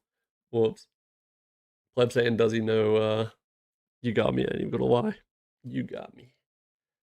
Okay, I think I'm happy with the protections. Usually when Pleb says, does he know? Something weird has happened and I fell for something. So Pleb told on you. The joke instantly flew over my head. I literally read weak as like not strong. All right, that's good. Um, yeah. So people, wait, Mackenzie Gore. We already knew that. Already looked at him.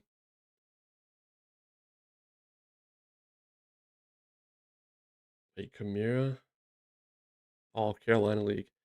I get these emails that I didn't get last year. So like I put it on news from your entire org, right?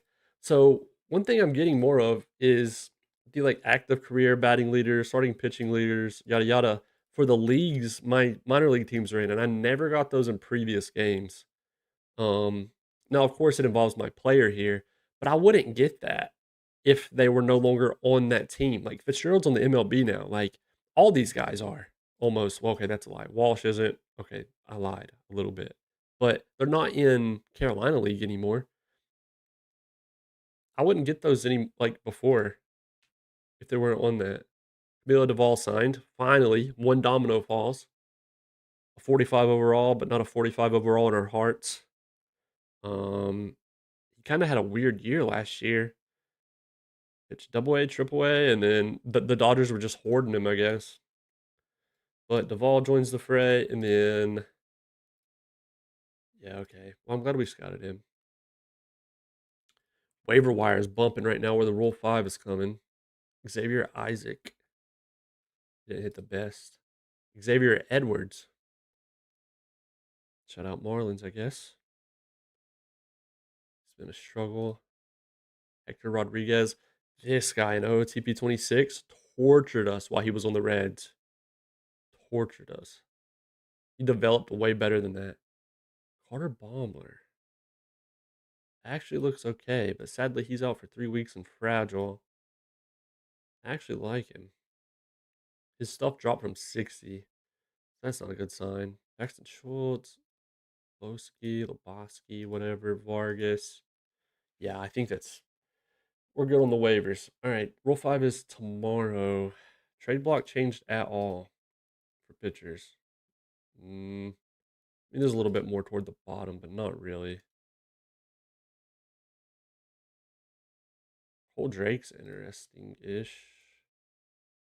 Dolander. I don't know how he did that. I don't know how he's a 50 overall either. But hey, it is what it is. Is Josh here? I don't know.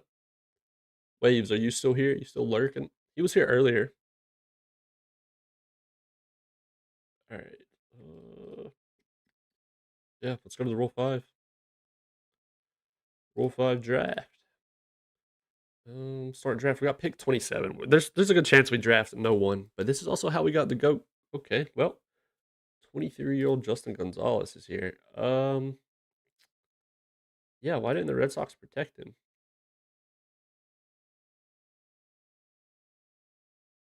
Jesus Rodriguez, kind of the same thing with him.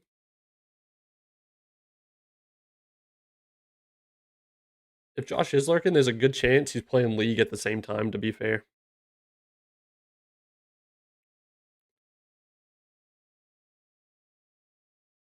Zach Earhart, Brody Hopkins. There's some solid 45. Wilyer Abreu, he's 31 now. Trent Berry, Nate George. Wow, insane defense. He'll be really good for somebody. Tyson Neighbors, Sean Barrett. I actually like Neighbors. Honestly, if Honestly, if Neighbors is there at our pick, might snatch him up. I don't expect him to be though. Aaron Estrada.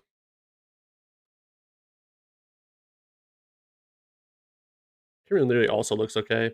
All right, let's go ahead and just auto draft into our pick. We'll look at the draft log. Thomas Lopez. Oh, he is going to be here though. Thomas Lopez, Evan Arroyo. Yeah, I don't even want to butcher this. Kim. We'll go with Kim. That's an interesting pick, to be honest. Christopher Polanco.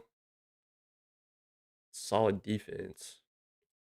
And Mason Estrada. You know what? I actually don't hate that pick. A 26-year-old. He's fragile. He's got okay movement. I mean, his control actually makes his profile way worse, and his BABIP being 40 versus lefty. So never mind.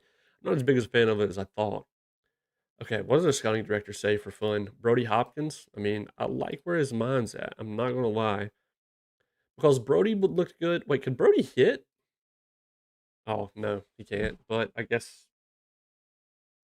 they kind of use him as a two-way player, is what happened. Um, Games like this make me think when the NFL finally. I know Pikachu. I wish, man. Like the I know I've said this before, but and some of you have known about it. But there's actually one coming out that's going to be like a pro football version, but it won't be like NFL licensed. But what you can do, you'll be able to very easily mod it and add like face packs and logos for NFL teams and the databases and have the real names and stuff. But the developer, the guy who made Football Coach College Dynasty, it's on Steam. It's extremely good, by the way, if you like college football, and it's like a sports simulation game too. It's very, very good. Um, he's making a pro version, and he's actually like pretty deep into the development of that already. So yeah, I bet it's insane. You're probably right. I can't believe Erhard's on here either. Okay, so basically, if we just go to pitchers, that's our primary needs. Like neighbors, ground ball pitcher, power pitcher type. He even pitched 28 innings in the majors last year. We've got to go neighbors. I like neighbors a lot. Brody Hopkins is good. He has solid stamina, but like hasn't really proved himself in the majors since 2027. I think we got to go neighbors. Why is Sean Barrett here for pitchers? Okay, another guy casualty of being used as a two-way. What if we do the filter of? Oh, that's at least 50 potential though. We have. No, I don't have one for the current. He's 25. What are the ages like? 25, 25, 24, 22. Oh, because Eli Hurst is here of our own. Um, yeah, we're gonna go neighbors. I like neighbors. We're actually gonna draft somebody. I didn't expect to draft anyone. But yeah, I think the guy recently came up with a name. Sorry. Yeah, I think he finally came up with a name for it. I don't know if it's actually like on Steam yet or anything like that. I think he's shooting for a release by the end of the year. I would have to look. There's like a Discord for the Football Coach College Dynasty game. Brody's still there. We don't really want him though. All right, we're just gonna skip our pick, and that's the end of the draft. Oh wait, Sam Peterson got drafted. It's not the end of the draft. That's okay. We knew it was a possibility. It's, they'll probably honestly return him. If not, ED is what it is. It would be the White Sox though. That's something Pleb would do.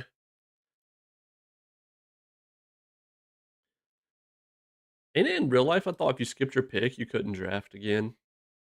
Like you couldn't just draft in a later round. The White Sox took two players. Anybody else take two players? No. Okay, we need more of these free agents to start trickling in, man. Yuri De Los Santos is on the waiver wire. I wonder if it's popping day after the Rule 5. Isaac, Edwards. I can't believe none of these guys got taken, especially Edwards. Get my team's name out your now. Dude, that night, like that moment was insane. I thought it was scripted at first. The Will Smith slap? I'm not gonna lie. I was like flabbergasted that it was real. Oh, wait a minute. So he's here. Okay, so we got the ball. Neighbors. Honestly, we could cut short then on like I think would prefer to keep Soto. Rojas was just a for fun free agent contract. Varland, obviously, like I don't know, maybe. Heron I like better than Varland. To be fair, I don't know. Yeah, he dropped a lot. He dropped a lot. Yo, Footer Loop, thank you. Appreciate that.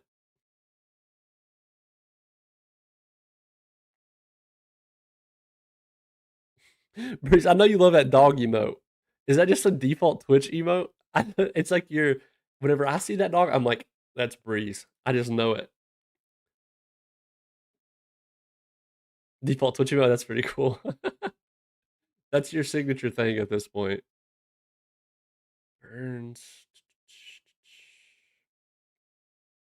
Good thing no subs required. He added it himself secretly. Yeah, Twitch has a pretty big, I guess, default emote section, huh?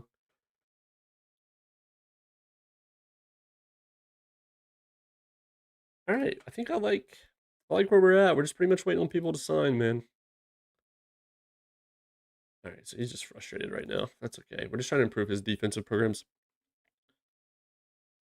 Ooh, that's actually a good question, Nate. No, which I'm a Braves fan, so like I know obviously I know a lot of the top prospects in real life, like as far as like following them a little bit. Like I don't follow them super close.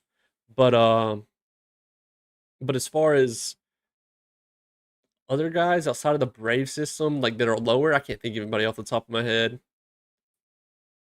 But I don't guess so, no. What about you? Is there someone like you try to go after? Who's your favorite team, by the way, Nate? I don't know if I've ever known who your favorite team is. What's on base game? How much you get in personal in terms of a whole different beast altogether? Honestly, pretty much none Pikachu to be honest. Like naturally, like if I'm watching a stream in the category and they happen to be an affiliate, um, I'll just open the packs for fun. Literally just auto my team and perfect team. I don't follow at all. Like I don't know the last time I accessed my perfect team or anything. But yeah, it's just I think it's fun. Like I think it'd be cool and stuff. But most of my most of my focus and fun just comes from the base game. So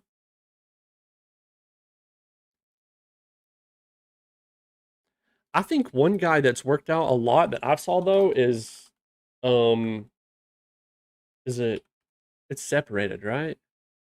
Yeah. This guy is insane. He works out like almost every time. Oh, okay, Kevin Carter. He's usually cheap. Okay. Yeah, Devries, dude. This guy is nuts. I saw him work out so much for the Athletics.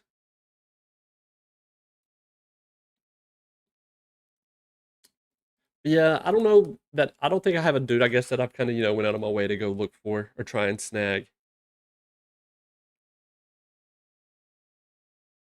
It's almost January.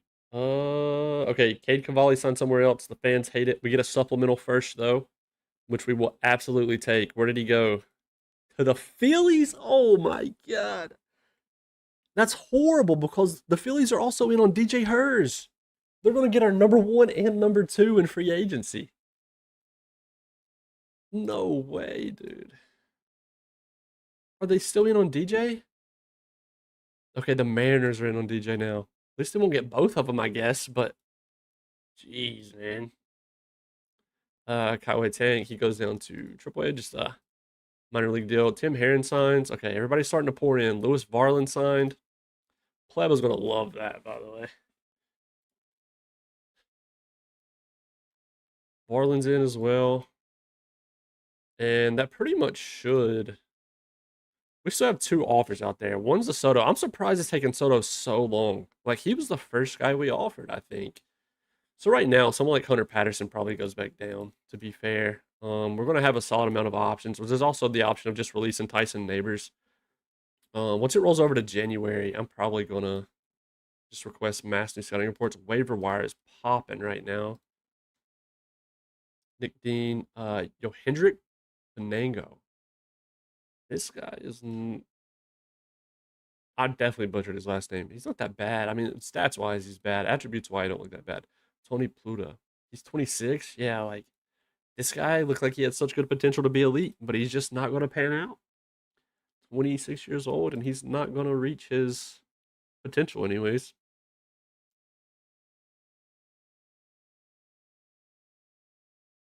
Really, no one else on waivers. Okay. What about you, though, Pikachu? Do you like Perfect Team a lot? I will say one thing I did this year. I randomly did. It was like off stream. I was like, screw it. I'm gonna do a perfect team draft real quick, and I did one. It was like a 12 team or 8 team. I don't know. It wasn't something super huge, and it was just a draft, and then I won it, and I was like, okay, I'm retiring from the drafts. All right, Hall of Fame voting results aren't until January 15th. Okay, updates. Little midway updates for player development programs. Yo, Wi-Fi, what the heck, man? Over on YouTube, Wi-Fi with the super chat. Please keep making guys. They're so helpful. Thank you, man. With the $5 super chat. Thank you so much, dude. That means a lot. That's like the first ever that's the first ever super chat. I'm glad you like the videos, dude. I appreciate the kind words. It means a ton. Thank you, dude. W Wi-Fi, man. That's something I need to set up is like alerts popping up on screen for the YouTube streams. This is only like the 4th ever YouTube stream, so I'll have to get that in place. But we're multi-streaming on Twitch and YouTube right now. But yeah, thank you, dude. That means so much. I appreciate it. Also, just in case any of y'all care at all, I haven't promoted it on purpose because like it's literally not a big deal. But like YouTube did, like the channel finally got monetized on YouTube. So like it's possible to become like a member on YouTube as well and do different things on YouTube and all that. I don't even know the ins and outs of it, but it's something I figured I should mention just in case. But yeah, that's besides the point.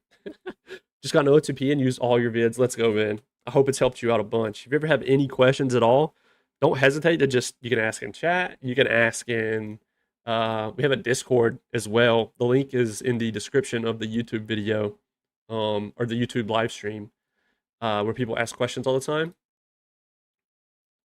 Or you can ask under a video. It doesn't matter. It doesn't even matter if the video isn't even what your question's about. I'll try to reply as quick as I can. I got you. Literally went through 5 straight vids before starting my first save over this year. Was tired of hearing your voice. That's valid, honestly. That's valid. Honestly, too, there's probably some things that, like, obviously I don't have guides on, like, you know, the trade deadline, like contracts and stuff. At least one of my Angel series videos probably has that a little bit, so you can get like the gist of how I go about stuff. But yeah, that's the great part about this game too, is there's tons of different ways to actually go about it. Corbin Burns finally signs, by the way. Huge. Huge. It took him a little bit of negotiating, but we'll take it. It's just a 1-year rental. 1 year 15.5. He's going to be in like that 4 spot. They give us 14 pitchers now, or 15, sorry, which isn't a big deal. But I think our rotation would look something like this now instead. Yeah, I think this is how we would look instead right now. I don't blame you for getting tired of my voice because that beginner's guide video is so long. But I was like, you know what? I want my first video of OOTP7 to be an absolute banger. I'm going to put a ton of effort into it. And I was like, this game has so much depth that I want to cover everything I've ever wished I could have known, I guess, as a beginner. But condense it as much as I can. And thankfully, that video went nuclear. So, yeah. I do wish a little bit, maybe like FM, we could have a little bit more feedback. I agree, Pikachu. No, I get it. I totally get it. Yeah, that is something I would love for them to add just for a little more, I don't know, it adds a new layer, right? Because even in FM, yeah, exactly, Pep. Because even in FM, like, you can look into it as much as you want to. It still feels semi-optional. You can kind of just autopilot through it and ignore the players and stuff if you want to, but like having that added layer of immersion would be really awesome. Trade deadline's been weird for you so far. This past year, I got 0 offers during the entire 4 slots. The year before, they wouldn't stop sending. That's interesting. Were you hmm, was your team contending, or was your team more likely to be contending currently or not? Or more likely or not? What am I saying? Like, were they, like, in a spot to contend at the deadline? Did they look like they're gonna be competitive? Or was they kinda looking the same both deadlines? Like, I wonder if that had anything to do with it. Also, let's get a bunch of these guys off the targets list since they actually joined. Any dudes that are still in like all caps, like Sime here, since he hasn't actually had a full MLB season, I keep them on the favorite prospect short list. That's how they graduate off of it. Like Fitzgerald can be graduated off. Ronnie, I don't really want to graduate him off. 230 plate appearances. This guy deserves to be starting, by the way. I gotta be honest with you. So does Roniel. Steak too juicy though. Steak too juicy. So we're gonna suffer from that problem. Such a problem. Um, I like where the team's at. I'm gonna be honest. I think I'm chilling. We have 8 million available. That's without us touching any of our budgets, by the way. I think I do wish we kind of had a surefire thing in the rotation. We could have a better number 5 than De La Torre as well, to be fair. But yeah, middle of the road 500 ball. So maybe since I, that's true. Seeing Ronnie Cruz hurts as a Cubs fan, dude. I can't believe like what he has become here because he had some TCR clearly. We started the save. He was a 30 out of 45. And yeah, you can see he went up to a 40 out of 50, 45 out of 55. And then, yeah, now it's like sky's the limit. And mind you, he just made the roster this past year due to injuries and only had 230 plate appearances. Now he's guaranteed to be here. But what's tough, like I said, steak too juicy situation. Ethan Pass is our starting shortstop. We got him in the 5th round of the 2026 draft. Starting third baseman is Jordan Irvin. Last year was his rookie year. It was a little underwhelming compared to what it looks like he could be, but regardless, it was solid. 2 WAR rookie season. We'll take it. I don't know what to do. And then Eli Willits at second. So there's a world where he like starts at first, where Ronnie could play first base over Fitzgerald. He is 6'2". I don't know if a lot of you guys like to try and keep it like real life, where your first baseman is pretty tall, like at least 6 foot tall. But it's just a random thing I look at for tiebreakers, which is funny because Fitzgerald is 5'10". I know, Hippo, it's loaded, dude. You want to know the best part? Look at this, okay? Jordan Sanchez, league minimum.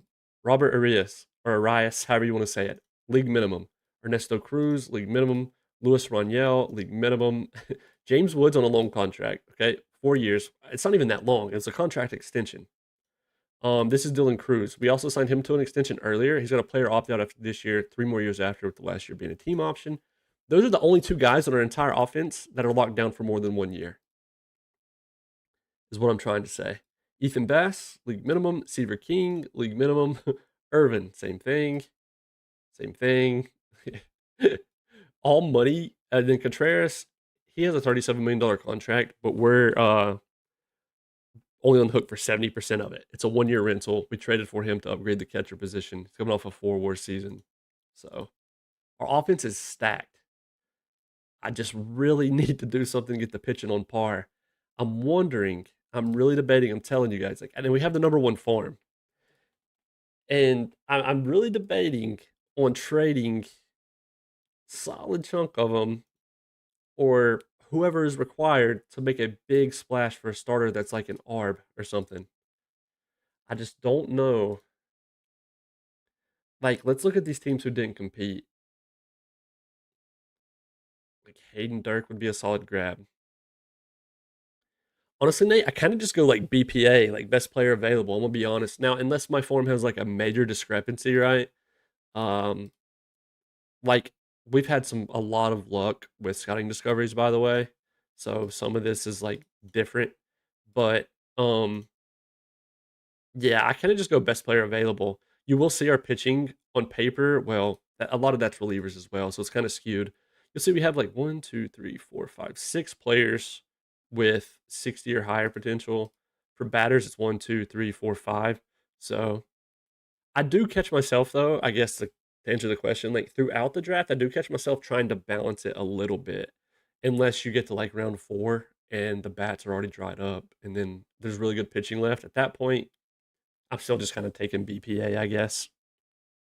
But yeah, oh, thoughts on high school pitchers? Absolutely. Now, I will say 2 years ago, being scared of high school pitchers was totally valid. And 2 game versions ago.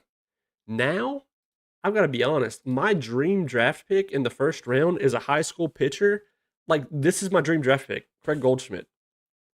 He's 17 years old. You can't tell me you wouldn't want to draft this guy with 60 pitching BABIP, 40 movement. You know what I mean?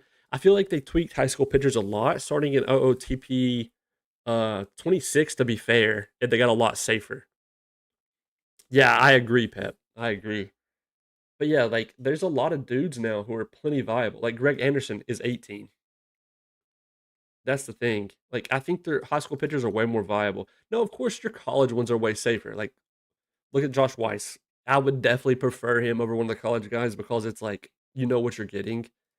Um, but still, Chandler Ward, I have zero issue with it nowadays. Yeah, I'm thinking about trying to make a splash pad. I'm wondering if I don't know how much a lot of these teams went in. Let's do this. This is a cool thing to look at, by the way. You can go to Offseason Center and then Offseason Summary by team, and then you can see like how active a team have been. You can see how much war they added, obviously. So they've added 10 players, whether it's via waivers, trade, whatever it may be, and they've added 2.9 war. They lost 5.7. Over here by the top, the Cubs actually shout out Nate, his Cubs. They've added the most war. So, uh, yeah, you can kind of get the vibe of teams that sucked last year if it looks like they're able to actually improve their team this year or not. The Braves have had all players go out. They must be about to absolutely fall off a cliff. They lost 6 war, have added none. Really? It's fun to look at just like for fun. But this can be kind of cool now that I'm thinking about it because what I'm going to do, I want to judge the standings and look at teams who finished awful, right? Like Diamondbacks, Giants, Cubs, but the Cubs were a little bit of active in free agency, so that tells me they might be kind of happy with like trying to improve their team and have a good year. Yeah, because they got Neto. That's why they got Neto, and they obviously have PCA, who is a freak. That's where most of the war they just added come from. Oh, this guy's good as well. Crescelius, he is crazy. They got him in the first round of 2028. Strikes out a crap ton, but crushes the ball. He's only 24. Yeah, so their offense is looking kind of respectable. I got to be honest. So like trying to pluck a starter for them wouldn't seem realistic for me. So if we went to like all-season summary by team, um, again or whatever, then maybe someone like the Rockies, White Sox, the Giants, even they've lost a bunch of war. I don't think they've been very active. Like we've been active. We have added 12.5 war, but we lost 14. That's actually crazy to think about. What game started? Where was it? Oh yeah. So you can go to you can get to it a few ways. Just MLB at the top, and then all season center. But you can click any of the transactions based one, and then just get to all season center top left. And here's off season center, the top free agents available. Bottom right's everybody obviously that's signed. Then off season summary by team. I got you. I'll put it in the view. You want it? Are you wanting it? Wait a minute. Are you wanting it for I have it for pitchers, by the way. Are you wanting it for hitters as well? Because I had the MILB view on this whole time. This is how it would typically look. It's not gonna. It's just not gonna say sign. Oh yeah, I don't know. Oh my god. Let me see. That happened with yours, right? I mean, he's up to 48.8. No, there's other teams in on him. Says there's interest in my services from other teams for the OCD playmounts. For me, see, I have it for pitchers. That's valid for pitchers. But for me on hitters, it's just like I can do the relation on the plate appearances. 657 plate appearances. The man started a bunch of games, and it just condensed it more. That's all. Oh, you're good, Josh. I figured that was the case. There's Josh. He's been lurking. I figured he was in a league game.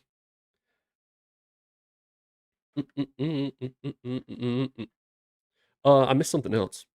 The same. Well, oh yeah, the offseason screen. Yep, yep. My bad, Hippo. I feel like pitchers never start developing until they're like 23, 24. I'd say I'd say trade someone to get that gem at the top. Oh yeah, you mean like yeah, yeah, I feel you. Yeah, I definitely want to make a splash. I don't want to. We have a few untouchables. Okay, Calvin Leal, Bill Ramirez, um, Gavin Fiend is starting to teeter for me. I'm gonna be honest. He's starting to teeter. Like he's a 40 out of 70. Had a great year in AAA this year, but like it's no secret we have a crazy log jam on the infield for anybody that's coming up soon. Achilles Perez is the guy we just drafted in the first round of the 2030 draft. We have options. We have options. So here's what we're gonna do: Diamondbacks, Giants, Cubs, Rockies. What does Rockies look like? Do they got someone we can pluck? Because they're not going to be good. No. The Giants lost a ton of war this offseason.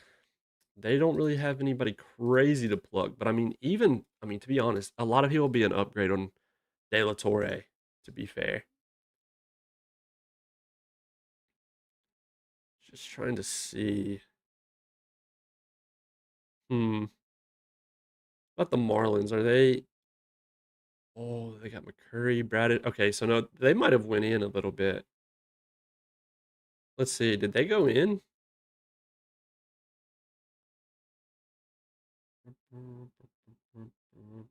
Oh, I missed them. No, they only had 2 players. They lost 3.2. I mean, they just didn't really lose many, I guess. What was you going to ask Josh earlier, Pleb?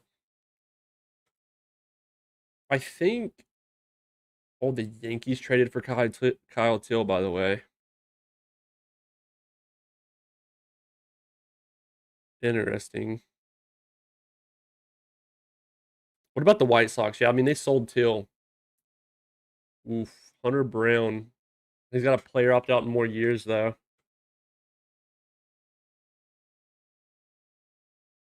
Joe Boyle, Trent Harris.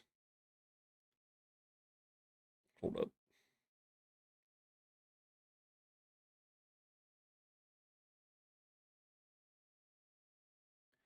Um, Leandro Lopez.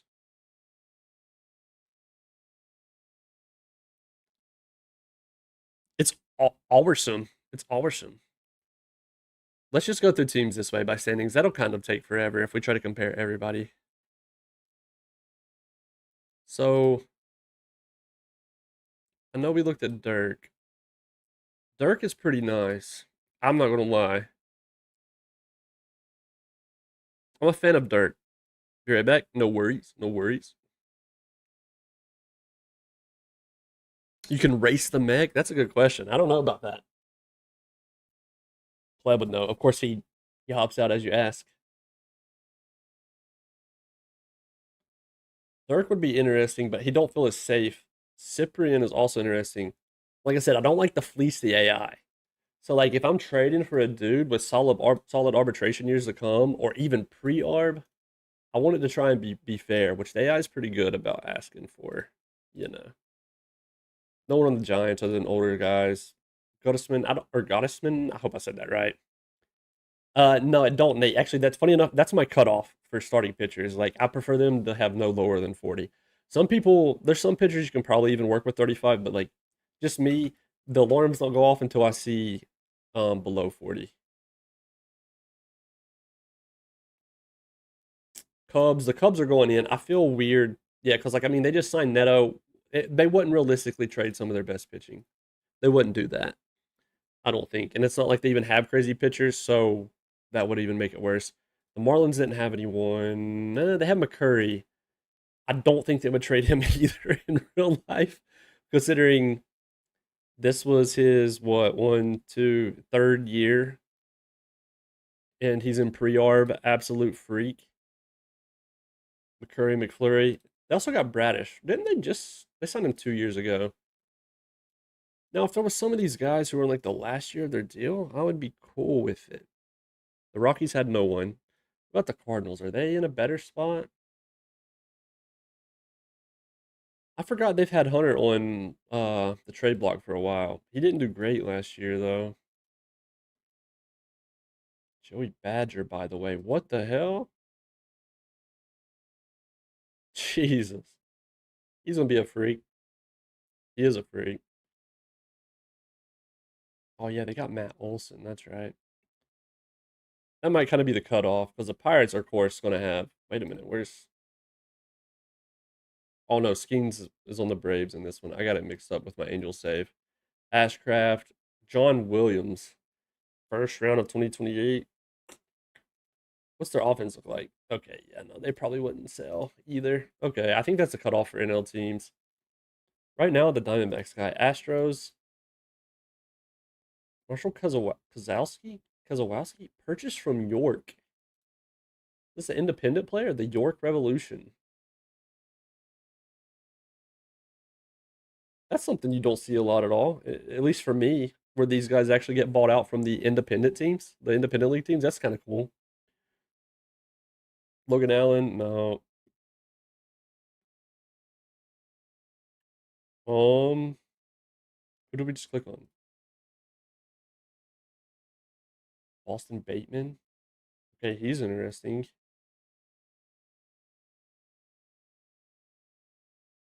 His 40 pitching BABIP really scary though. Dang. Okay, so they're just suffering from that, huh? No way. All three starters have 40 pitching BABIP so far. That's so unlucky. And he has 45, and Schwellenbach has 50. 45, I feel fine, but I start to get a little bit woozy whenever I see 40 pitching BABIP. Rangers. Okay, they're trying to trade Cade Smith, so I mean, maybe they make sense. What's up, GG Speed or Giga Speed? It's probably Giga Speed. I realize I might be saying that wrong this whole time. Dropping in for a little bit while I snack on dinner. Hope I'm well. Thanks, I appreciate that. I'm doing great. Hope you're doing great. What's for dinner though? I gotta know. Tyson Witherspoon also looks nice, but the 40 control was scary. I'm just starting to see there's not like an insane the common denominator for these teams that are awful is literally no pitching. Tampa Bay Rays. McClanahan. Okay, hold up. Oh, he's not on his wait. No, he's not on his last year. Dang it. See, that would have been like a realistic trade. They literally have nobody else other than Elmer. I wish he was on his last year though. And their offense isn't that great. Um, but the Blue Jays. Griffin Jacks Lodolo put up 3.6 WAR. 2 years left. Cease. Just standard dinner, chicken, rice, and veggies. Okay, nice, nice. That's what I actually had yesterday.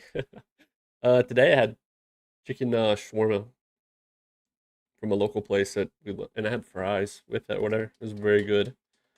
Picked him up in OOTP in the past. Yeah, he looks really good too. Still, I can't lie. Yeah, I love it. I love it. The White Sox. They sold Teal. I don't know. Hunter Brown. He's got all those years. Randy Mathis, Edwin Diaz. Wait, they just signed Diaz. Yeah, because he was a free agent. He went for 10.6, by the way. Falafel's made fresh, also amazing. True, true. Falafel, falafel. Um, yeah. I don't know. Okay, this isn't going how I'd hoped. I wish there was an indicator. J.R. Ritchie worked out in this timeline a little bit. I wish we could see straightforward all these teams' plans. Like if we could already see the preseason predictions, that would be dope. I don't know. I kind of trend towards this guy on the Diamondbacks, taking a chance. His control is scary. Here's the thing too, they just might not even be like willing to trade him. Let's see. Trade for player. They would do it. They would do it.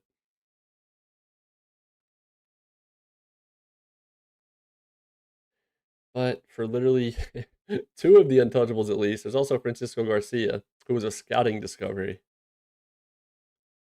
I don't know about that one. He's 17 years old and has been a freak. He's at high A at 17. That's a big never mind for now, I guess. I don't know. Let's go actually look at the trade block real quick because I don't. Yeah, I mean Hunter's there, but there's no like really big difference maker. That's what's getting me, I guess. Oh well, we move. We move.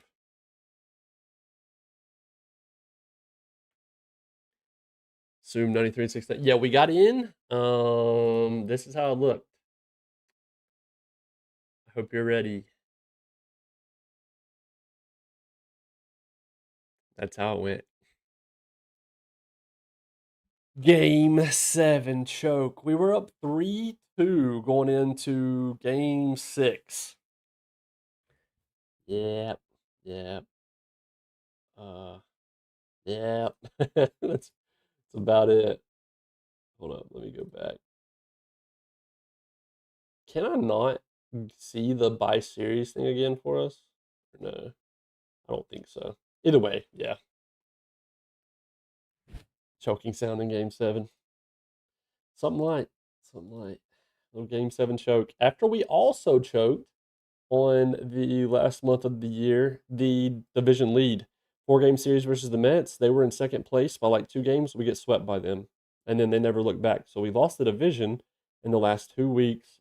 And then we lost in game 7. But on the plus side, for a little bit of revenge, on the way there, we did eliminate the Mets 4-1. And then, yeah, we swept the Phillies as well. Very good Brewers team, very good Mets team. Game 7, man. What a time. What a time. Oh, oh yeah. And it was smooth sailing in the playoff. Yeah, I agree. Which was blowing my mind, to be fair. Was not ready for that at all. DJ Hers is gone as well. We get 2 supplemental first round draft picks, and he goes to Seattle. Oh, he's on his Kevin Durant arc. He's on his Kevin Durant arc. Oh my lord. Yeah, they paid him till he's 35. Kevin Durant leaves the Thunder to join the Warriors and take down the Thunder in the playoffs. AKA DJ Hers. Dude, whenever I saw the clip of Wemby pulling up from the logo in double overtime, mind blown. Mind blown. It's actually crazy how much better Wemby is than a guy like Joel Embiid, isn't it? Had to throw my stray in there since Pleb want to say the Hornets suck. We know we suck. We say it with our chest. You know who wants to pretend they're good? The Sixers. That any Hornet ever. That's a good one. That's a funny joke. Looks pretty fun regardless. I like Wemby, but I'm a little frustrated Spurs might get uh another long term. I know. I agree. It's kind of crazy, isn't it? He's not fair. He is not fair. The dude makes blocking look so effortless. Like if he went 100% effort on defense on every contest at the rim, you know how like elite that is. Oh yeah, poor Hornets. Yeah, we're awful. We're awful. He signed until he was age 36.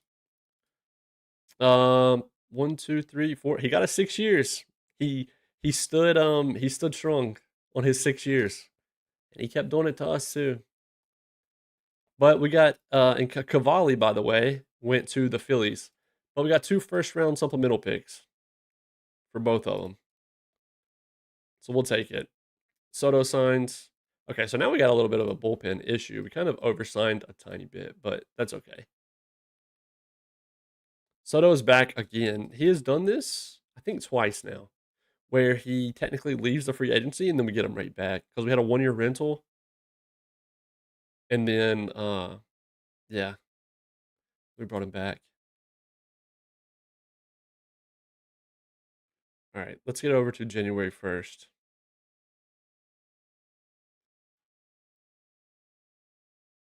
It's about time for international amateur free agency as well. Oh, you're a Raptors fan? Okay, okay. He was consistent. No, you're right. Yeah, he got it. He made sure he got it. He said, "I'm leaving with that 6." That's more respectable, to be honest, than him settle in for like 3 years with them. You know how mad I would have been? I would have been heated. All right, it's January 1st. We're just going to request brand new reports on everybody just because pin has been shapeshifted. We just have no clear ace. That's the issue. And I don't, there's just not one within. That's the thing. There's not one on the trade block. We would have to go out of our way to make it happen.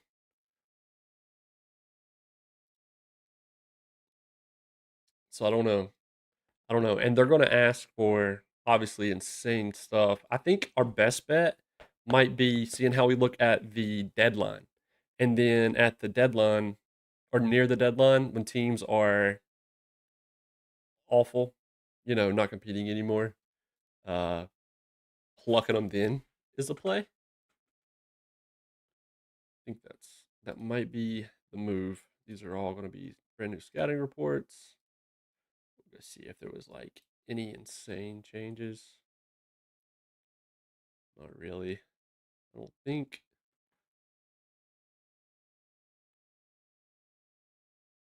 There's probably still a couple more to trickle in. Yeah.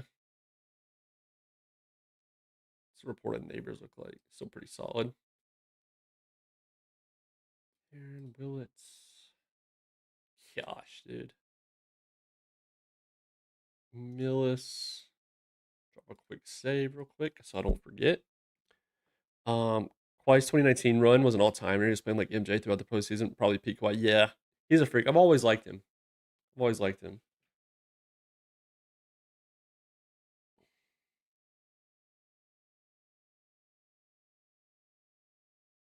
Jesse Cooper, please. Okay. Honestly, holy crap.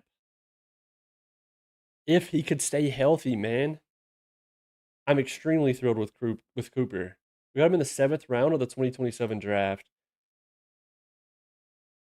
He just cannot stay healthy. This recent development in January, his overall rating went up to a 55. His potential movement rating went from a 55 to a 60, and his current movement went from a 50 to a 55. Yeah, I agree. He pretty exciting. I feel like a lot better about that. Don't mention quiet, especially in 2019. Yep. De La Torre, no changes. For his stamina went from a 30 to 25. That's not a big deal. Varland had a lot of changes in December, to be fair, but yeah, he looks okay still. He's fine. Sebastian Gonzalez, Luis Amador. Sally is probably 76ers best team. Well, with Embiid, I mean, yeah.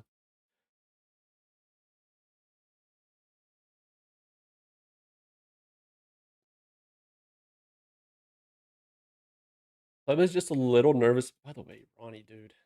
I'm just a little nervous because the Hornets are getting to be relevant again while they're falling off. That's all. Can't believe you would trade your best player in Jared McCain.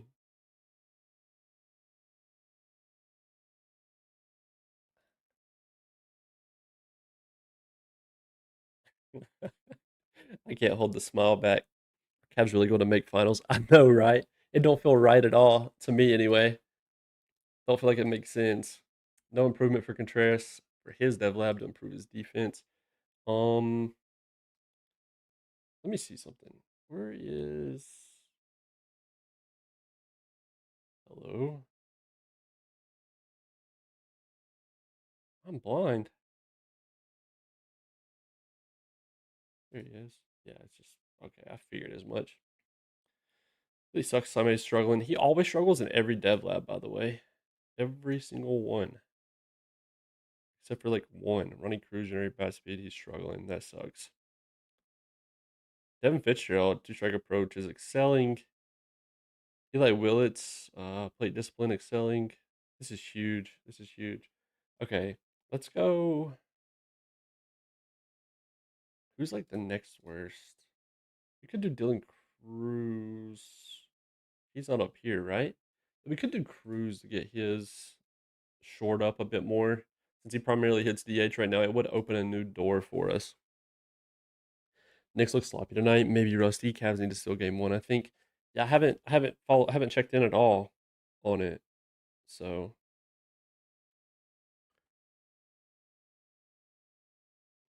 it's mostly RNG. Mostly RNG. I think the main thing is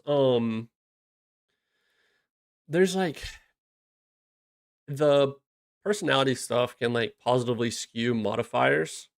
That's the main thing. There's no guarantee because like a dude who has like the worst personality possible, uh, can still develop perfectly fine, everything work out.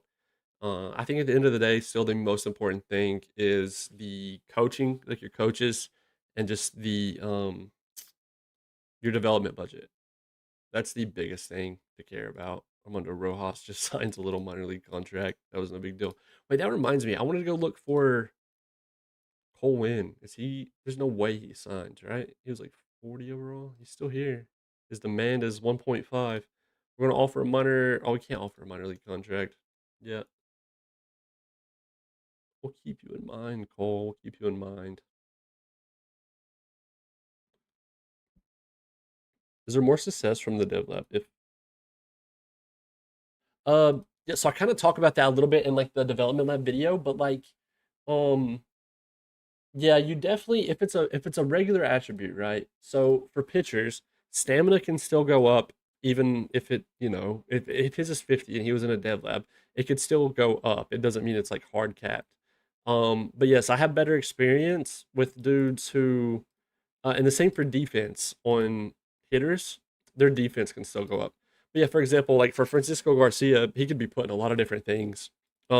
Yes, that's also true. Giga speed. Um, what's his name did a really good test on that. Uh, oh my gosh, don't slip my tongue. Operation Sports actually did a good test on that. Um, he's like overall his test saw like more positive results with players who were like maybe not 17, but not 27 plus years old. Now, it's for defense though for hitters, I it can still go up too. Like it's not hard capped either. But there is still that chance. I think you're just more likely to see more progress, like, and better results for stuff that has an obvious space, even if it's 5 points, right? I think like even this having a gap between 35 and 40 is a bigger deal than if it was 40 of 40. But yeah, I definitely trend towards the dudes who, for him, like generate bat speed or avoid Ks even for him to try and squeeze out five more potential out of his avoid Ks would be ginormous. So it's fun. We got players that you can't go wrong with, though, on what you choose. All right, we're going to start simming in bigger chunks. I mean, there's really nothing else for us to do. We've got 8.4 million left. We kind of did exactly what we wanted. We upgraded a catcher this offseason. Like we shored up the bullpen. The bullpen got way better, but the starting rotation is still a big old question mark for me. That's the only thing. Everything else is all right. And I'm thinking if we can survive on the pitching side of things, I'm not worried about the offense at all. I probably definitely just jinxed it. But if we can survive on the pitching side of things until we close in on the trade deadline, then I think that near the trade deadline, the teams that are selling, we might be able to snag one, like a solid starter or something. Oh wait, International Amateur Free Agency is here. It's tomorrow. Here we go. Hall of Fame voting results. Zach Greinke gets in his third year. Jimmy Rollins gets dropped. Anthony Rizzo and Justin Turner get dropped.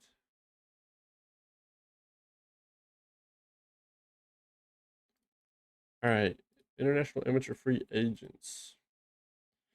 Yeah, Enrique De La Vega is a big favorite. His home runs allowed of 45 potential stinks, though. His 75 stam. His personality is like whatever, I guess. He has low baseball IQ, but his nickname is way in as well, same as the dude in the draft class. And then Willie Hinojosa? I'm saying that wrong. Hano? I don't know if it just be Hanoha, but I don't think so. Either way, he's a reliever though. But he does look solid. This dude named Helmut Schultz from Germany. The rest of these guys, we'll take a look. Jorge Padilla, Jorge Solano, Sagramor Gondorol, nickname Ubo Ubo. That switch. Mario Albin.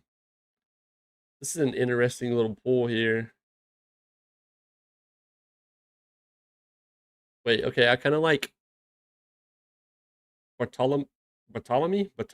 Yeah. I keep want to say Bartolomo, but it's not it. But yeah, no, he looks good too. Oof, actually. Brose. Wait, that's actually cool. His nickname's Jose, and they actually gave him a fitting nickname of Brose. Sadly, his personality stinks. Low adaptability, low work ethic. It's actually like he's insane. 80 speed, 80 base running, 80 steal, 80 stealing ability. Holy. Wait, Miguel Martinez is nice. Low adaptability, low work ethic on him too. He is going to be a gold glove defender regardless of what happens. He has 80 potential at the corners and center. Carl Silk, Diego Alvarez, John Ballesteros. Ooh, Eddie Bautista. I mean, he only has 30 gap power, power, and eye at 17. But sadly, his contact ratings stink. 45 Babbitt. Antonio Bernal, 30 power already out of an 80 potential. Jesus. Okay, yeah, this class isn't as great as the others. A lot of the better guys don't have like the personalities are kind of I may end up taking a flyer just on Enrique here, just because. Like he has the 45 potential home runs allowed, but I don't know where else we go, really.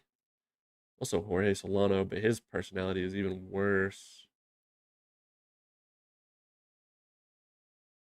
I mean, there is Granderol as well, or Ganderol, because he's obviously just the first baseman or DH, but solidly developed power. His BABIP being 45 potential stinks too, though.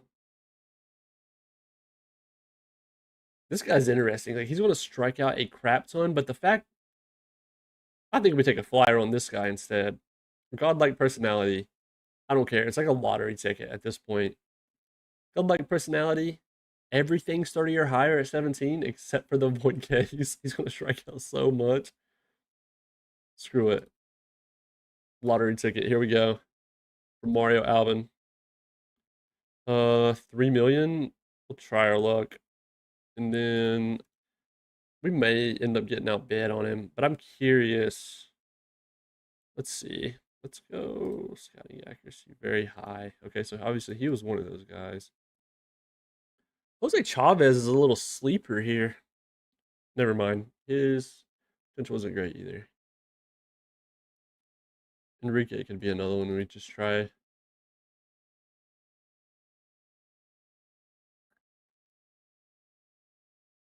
It's rare. I don't know about you guys, but I feel like it's rare to get solid starting pitching prospects in this.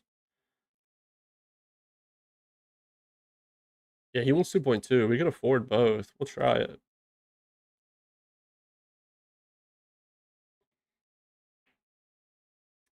Yeah, like yeah, I get what you're saying. So for me, in that case, it probably wouldn't hurt to try it once, right? It has 5 points, so there's a potential you get it to like 30 or 30, or there's a potential that you get it to 30 or 35 potential, or get it to raise a little bit. But there's also the chance if they have like one of those, like if we go look, there's a chance here for Fitzgerald, who's excelling at his two strike approach for his avoid Ks being 50 to 65, that he just blows this out of the water. Like if they have a blue result, sometimes it can be an absolutely insane jump. So I guess the younger they are, and even if there's a 5 point gap potentially, I don't see an issue with trying it, especially if you don't have better options ahead of them, right? In my opinion, anyway. That's what I think. Like we're trying it here with Liao, to be honest, like two strike approach, and he's on track. So now there's a chance the avoided Ks itself only improves and not the potential of it. Because the dudes that have these crappy things, it's less about the current development that changes from the dev lab result and more about busting down that wall, and hopefully it can become like a 50 potential avoided Ks or even 45.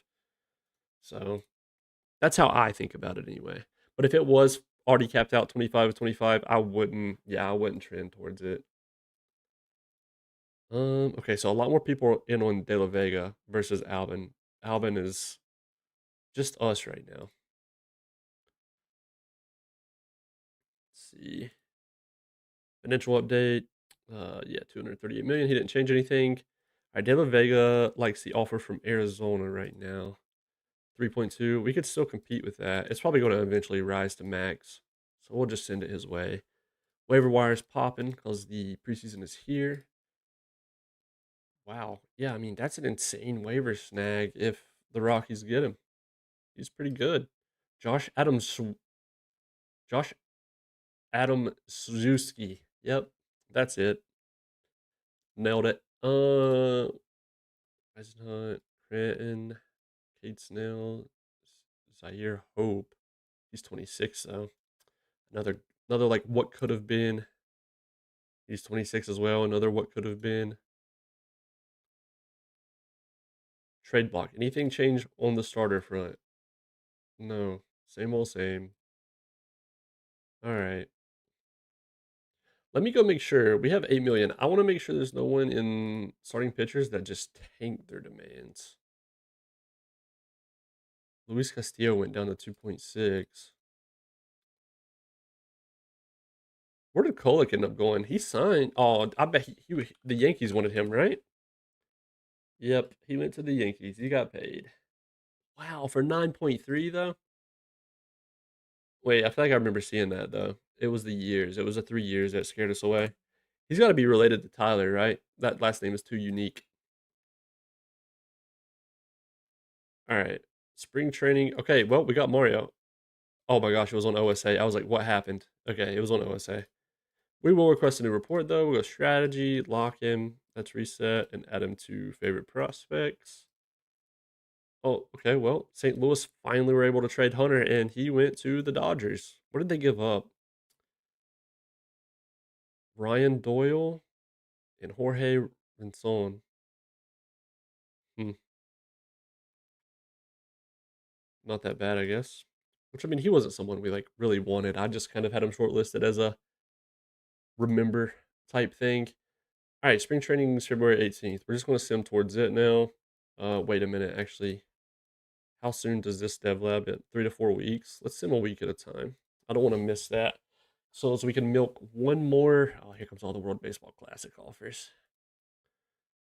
We can milk one more development lab out of that last slot, I do believe. Okay, Enrique. You're not offering enough coin. Good luck finding a starting pitcher. We don't want you anyway. All right, so he's gone. Oh, Kate Smith finally goes on the move as well. He heads to the Tigers for. Sorry, you guys probably hear my cat's automatic feeder going off every night around 10 p.m.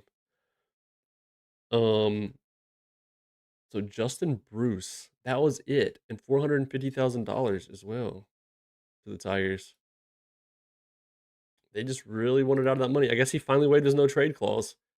Wait, and what's their names are still on the hook. Texas are on the hook for 60% of that. That's crazy.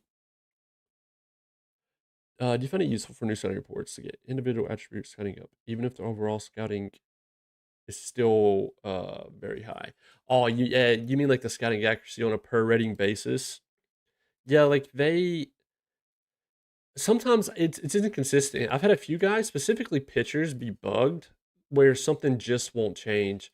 Um, so I guess in my experience, I can't say I saw a drastic difference of if I were to just request it to see if his control would change to very high. You know what I mean? Uh, no, but like there's a bunch of guys. There's a few pitchers. It's either their movement or their control stays at very low. I can't remember who it was. I don't know if they're still on the team, but like let me see. It was pitchers that was happening with most commonly, and I actually reported it as a bug. Like here's Cooper, his control stayed average, which isn't a bad thing. Like that could be realistic, but De La Torre, okay, so like his movement is high and his home runs allowed is average. I've requested new reports and it just won't move sometimes on some guys. I'm not saying that's going to happen with De La Torre, but Yeah, I do. I like the concept of adding the new per rating scouting basis thing, but it kind of just works the same as before, in my opinion. Like, I don't think too much changed about how quick or not. Okay, he's frustrated. Sir Plevington discovers Marcus Rojas. Awful. Computer cheese the computer, right? All right, spring training. Does it get here the 18th? No, it won't get here before the dev lab is done. Yo, what's up, Max? How's it going? How's it going? Yeah, see, it still said high and average for his movement and home runs allowed, so nothing really changed. Sometimes I think it's could be a little bugged. Not sure. Um, Bill Ramirez stayed ranked number one, by the way, in the MLB. This is actually what I want to do too. Let me go all players, filter, potential is at least. I don't have a 45 one set up. I got overall. Yeah, there it is. Potential at least 45. We'll just mass request all these guys. All right, just waiting on Cruz to get done with his dev lab, please. Okay, Enrique ended up going to the Twins. We didn't shortlist him, right? No. Okay. His current contact just went up. That's nice. All right, we won't go through every single one of those reports, though. We're just push read all on most of them. Make sure we're not missing like genuine news. And then we gotta be getting close. 1 to 2 weeks for Cruz's dev lab is done, and then we'll get another player in that to fill that up.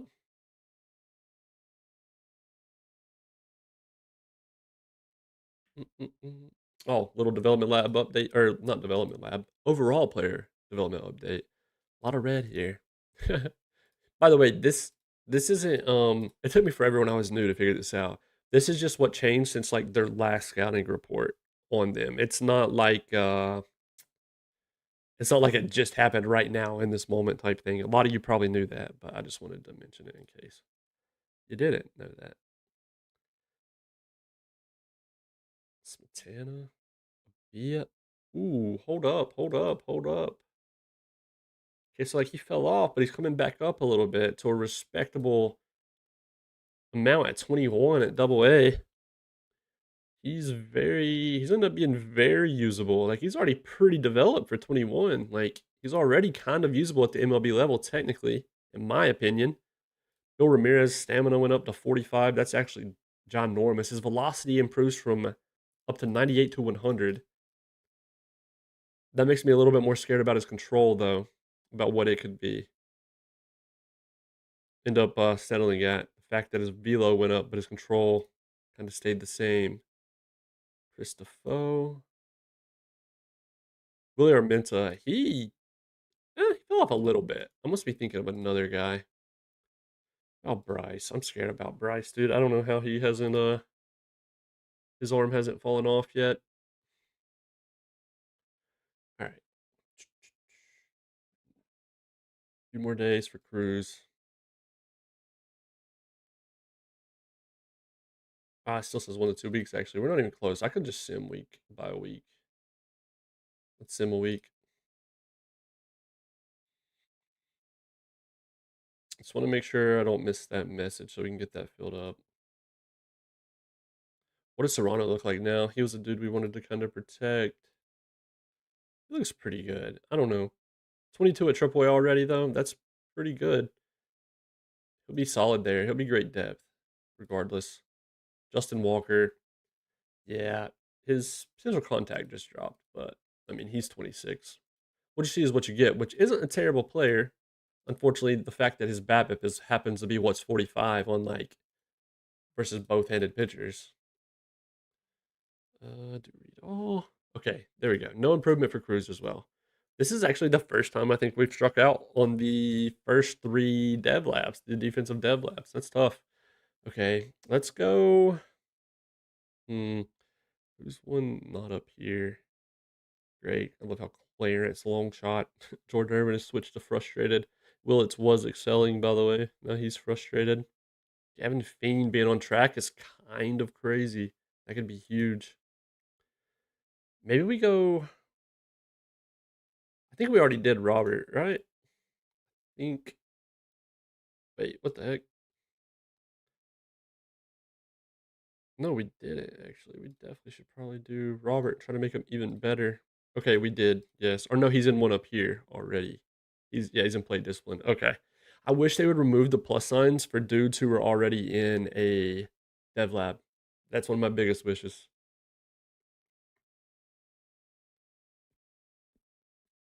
Ronnie Cruz. Wait a minute. What is his we could turn him into like a gross. Hold up. Okay, so Robert's good, right? Robert starts center, but a lot of that's because Robert's defense is pretty nice at center already. Imagine that Ronnie. Okay, never mind. Robert's still okay. I'm sorry, Robert. You didn't hear that conversation. I was gonna say, imagine we put Ronnie Cruz in outfield dev lab, and he just gets like even better at center field defense, and then he becomes our starting center fielder. We just got a problem of too much solid talent on offense right now. That's all there is to it. Uh, Willits is up here. Makes it really tough that we can still see the plus sign. Irvin, Seaver King, Ethan Bass, we already added. James Woods up here, right? No? Okay, James Woods defense. Works for me. He just won a gold glove this past year after having a successful outfield dev lab. Okay, so now we'll send him over to actual spring training, which is just 7 days away. And then we all cross our fingers in unison and hope that the you know what doesn't happen during spring training. I'm not gonna wood even though I didn't technically say it as well. What's wrong with our lineup versus lefties, by the way? Holy misclick. Oh, it's because of Contreras. We'll do this. There we go. And then for now, let's go left, right. Let's see. Cruz, Sanchez, Bass, Wood. I feel like they made the AI better at asking AI for lineups this year. Like, I still like making mine on my own, but I swear I feel like they made it better. Cruz, Wood, Fitzgerald, Irvin, Willits, Contreras, Sanchez. Yeah, I swear. Minor league do you promote your players at 40 or 45? Okay, I guess it mainly 45 plus because I do feel like though there's like a thin line because some of the 40s will look ready like right away. Usually that ain't the case for pitchers, I've noticed. But as far as hitters, there's some dudes who look like they could perform at 40 sometimes. Maybe Cole Winn was a dude earlier that was an exception as well. But yeah, usually 45 is kind of like where it's extremely safe. Like even a dude like Carlos Batista versus lefties in a platoon, he could come up and do a job at 40 overall. But yeah, around 45 is whenever I'm really considering it. Now, whenever I've got log jams like this on the offense, I'll be even happier if they somehow set themselves apart and reach 50 overall, like before they make it. But by that point, you've probably wasted some of their time in the minor leagues, maybe. Like there's getting to be a really close case for Calvin Leal. He's 19 years old. About to be his first year in Double A. I'm excited to watch him play in. Uh, I want to see him in spring training, like without the potential blinding you. This is how he currently looks up here. So he's not like exceptional right now, but for 19, that's pretty good in my opinion. So, but yeah, 45, I guess. But I guess there's also different standards of 45, right? Because like a 45 Alan Tousley or Tousley looks different than a 45 Joe Young. Um, like they'll be miles better. Like a 45 Yohani Morales compared to like a I don't know 40 Orelvis. So nah, honestly, like if I'm like super torn on a tiebreaker, I might click that OSA tab, but I put zero weight into OSA to be fair. I just have way too much luck with going about it this way, I guess. Like kind of stuck in my ways thing, I guess.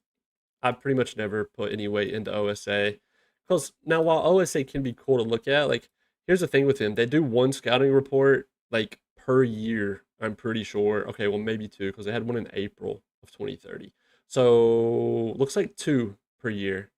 Well, no, it depends because this is 1 year, 2 year, two a year, one a year, two a year. So anywhere from one to two, and then they make that opinion up, and then they go with it for the entire year, regardless of what's changed according to your scout. So one thing that does happen though, especially happened in 26 to me a lot, is OSA will like some dudes will get ranked super high in prospect rankings because OSA will have their potential high. Here might be a good example.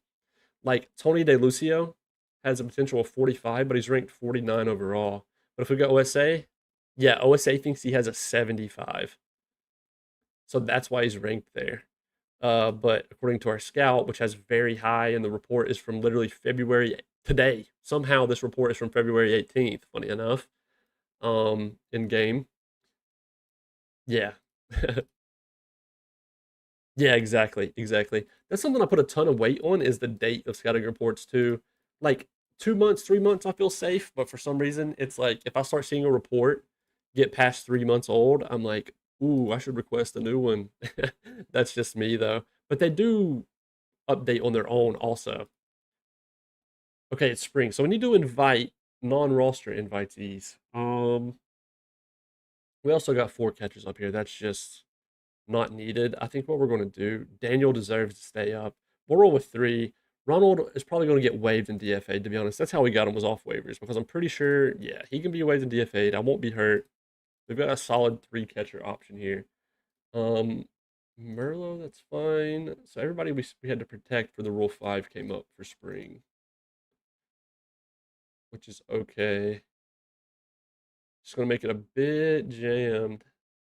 On the pitching side, there's 17 players. That's fine as well. Okay, so let's go to a six-man rotation, though. And then let's go. Literally only Landon Harmon came up, right? No, Granillo come up. Was Granillo already here? Can't remember. Six man, and then we'll just go like 55 pitch count. And then we'll put Harmon over. We'll go 55. Everybody else we'll just keep on middle relief. That's fine. Because I don't think we've got enough dudes above like 35 stam to just go long and middle. So we'll just, yeah, they can all stay middle. And then, yeah, okay, now who do we want to invite that's not on? Okay, so Liao, Tusli, Joe's only 22, and I don't think he'll do great. He can stay. I think it's just going to be Liao and Tusli. And Liao's on double A. So, here, boom, boom. All right. Tusli, you know what? I kind of want to see him. Yeah, Harmon looks rough right now. I got to be honest. He's 24. I want to see Tusli over Harmon. I think that's what I want to see. Do that, and then yeah, and Fiend, let me take off the force start. That way they don't get force started during this. Had a 7 month gap between scouting reports and the guy, and its potential went from 80 to a 45. Exactly, dude. That's like a prime example, huh? That's like the perfect example. All right, so yeah, whenever he goes back down to the minors, we need to make sure we're force starting him at left and right field. And honestly, we can do that right now as well because I'm, yeah, because we need to get that up. You know what? His first base opportunities. He's 6'3" as well. He has power at first. Hold up. No, that would be a waste of the 70 outfield range. I'm stupid. Ignore that.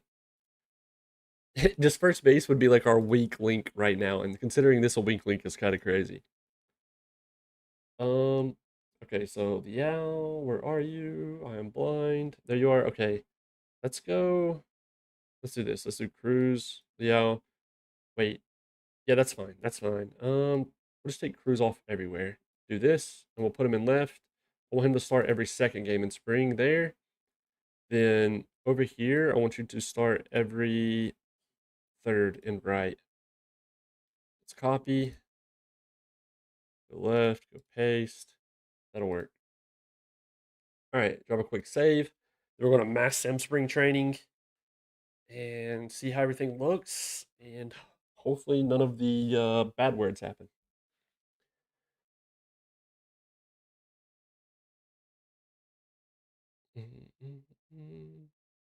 Let's sim like a week at a time, actually. Okay. Well. Oh shoot. Okay, dev labs are back.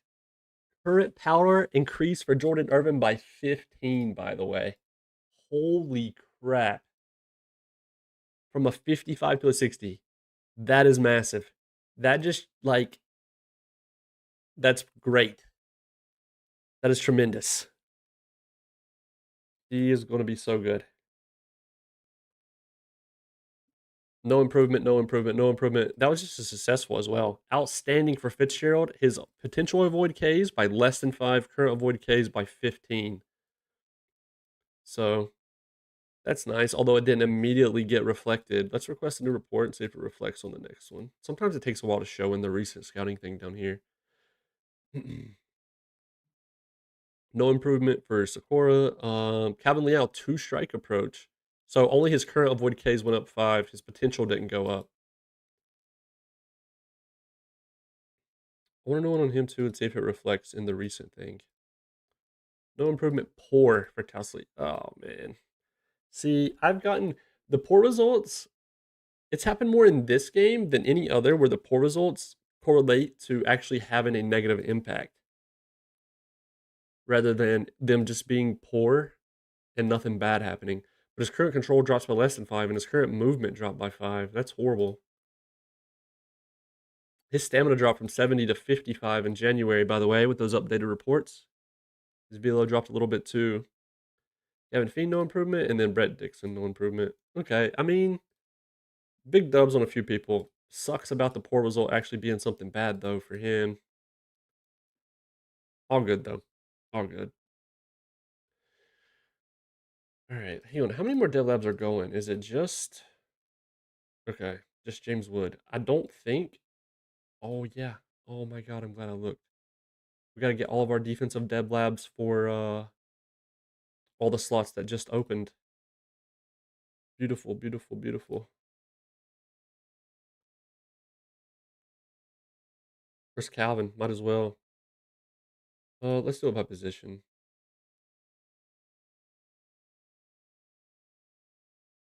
Wait a minute. You know what I just thought about? His infield range being 50, he can probably learn second base, right? No, he can't. Hmm. Okay. Not a big deal anyway. Like I said, it would be a disservice to have 70 outfield range and then not put him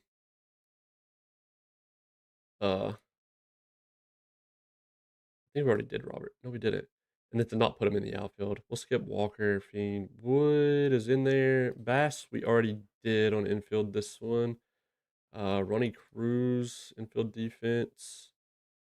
Philip Merlo Willits, infield defense. Daniel Hernandez. Yeah, I mean, that would actually be huge if we can make you an even better catcher. Millis, might as well. You're on the team. 2 more slots. Let's go down to our prospects real quick. Anybody getting pretty close? Okay, well, a lot of these dudes are up on the major league team already. Abia can infield defense, and then Carlos Bautista. That would make him more usable, to be fair. He's already 25 as well. What if we use it for like Brad Campbell or Manny Cortez, who's 20? Yeah, let's do Manny. Infield defense. Okay, perfect. Drop a quick save.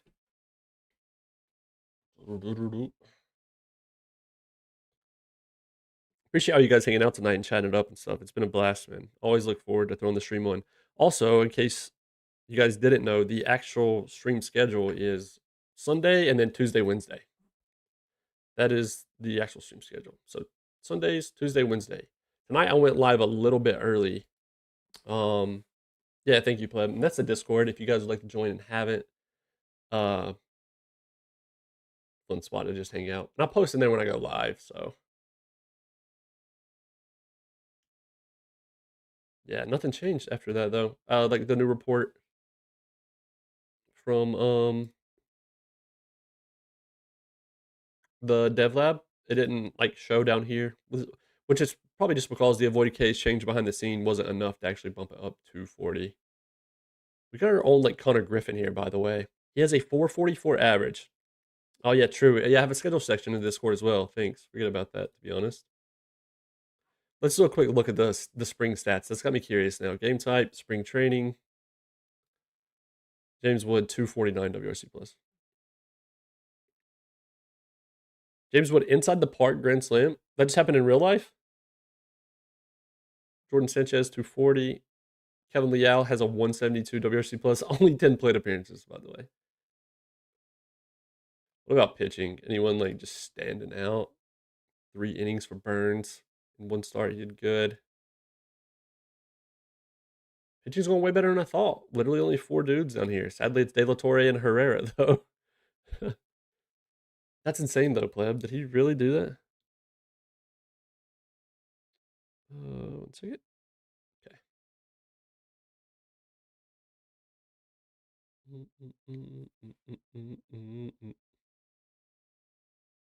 All right. Yeah.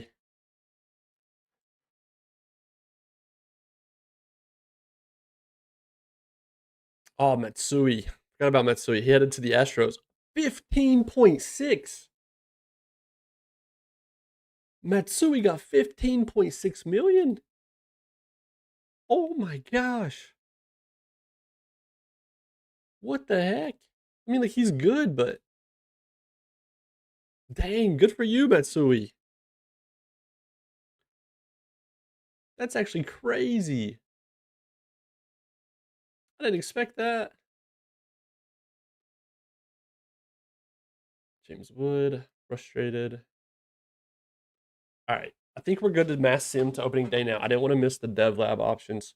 So, which I'd like to, I want to stop a little bit short actually, because when is opening day? Oh, another player development update. Nothing too crazy. 45 to 50 for Ruben Rodriguez. He went up to a 50 potential instead. No one, a lot of red, a lot of green too, though, ish. Good balance, good balance. Okay, so opening day is March 25th. Okay, oh, dude, we still got a long time. All right, we can go week by week. Seeing Sir Plevington every time cracks me up. I'm not gonna lie. I keep forgetting. I don't even remember our old scout's name. That's how quick we switched up on him. Little midday or mid updates. Frustrated, excelling. Bunch of frustrated. Some on track. Couple excellings. Nothing too nutty. It's just defensive ones. So surely nothing bad happens. Ben Joyce on the trade block. Kyle Hurt on the trade block. Okay. Let's go another week and we might do a few cuts from the spring training roster. Okay, well, one of the bad words have happened. Day to day for 1 or 2 weeks. I mean, he's doing terrible too. I want to be honest.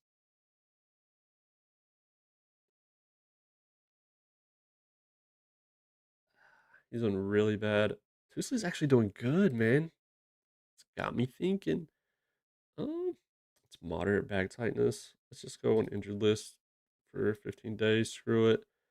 Do we have? Okay, Harmon can come over. Willie, 10. Okay, yeah. Well, Willie, you're pretty awful, man. I hate to be that blunt, but you're pretty bad. All right, let's sim a week, and we'll do some cuts this time. It keeps stopping because of the World Baseball Classic. I love that. Marlins are having a spring right now. They're 13-9. No improvement for James Woods' defensive program. That's okay. All right, let's do a little bit of cuts. Who is just obvious not going to make it and doing bad? Okay, so Gavin Fiend struggling and Colin Bland and Glasser. So I'm looking at their overall and then I'm looking at their current hitting. If they're kind of doing okay, I don't mind. Millis is He's making the opening day. Well, honestly, I don't know. We ain't gonna get into that right now. Merlot can go. How many is that going to be? 4 players. We're at 23. That would still be good. Okay, so pretty much everybody goes to AAA, right? That way I can just mass do this. Glasser does, Bland, Fiend. Yeah, they all go to AAA. Okay. That's a solid amount of cuts there. Who else? The outfield can definitely be trimmed though. Liao's having a great spring, dude. 333 batting average with a 172 WRC plus. He has 4 home runs, which is tied for the most in spring, by the way. Look how much he's already learned left and right field. It was at a 0 before this. They're both at 55 and 50, respectively. So that's huge. All right.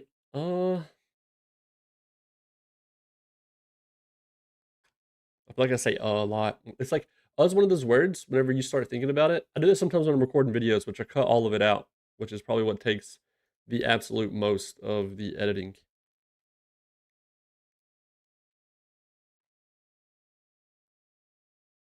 You never realize how much you say something until you really lock in on it. Pitching, we don't really got to cut. I mean, there's 17 here. Okay. It's opening day ish, actually. Let's go right before. Tied 3 games. All right, it's March 24th. Perfect. Gregory Santos. Luke Little, Mark Vientos. Okay. All right, we're going to cut down to where we actually want to be. And then, so Millis had a really bad spring. How did the other catcher do? What's his name? Freaking, okay, not much better. Daniel Hernandez. Yeah. All right, well, Daniel's going to go to AAA regardless. Receiver, Felice Walker. Dude. Having that good of a spring does Liao just deserve to start AAA? Like, because we were going to do Double A, which I think our Double A team is like Eastern League.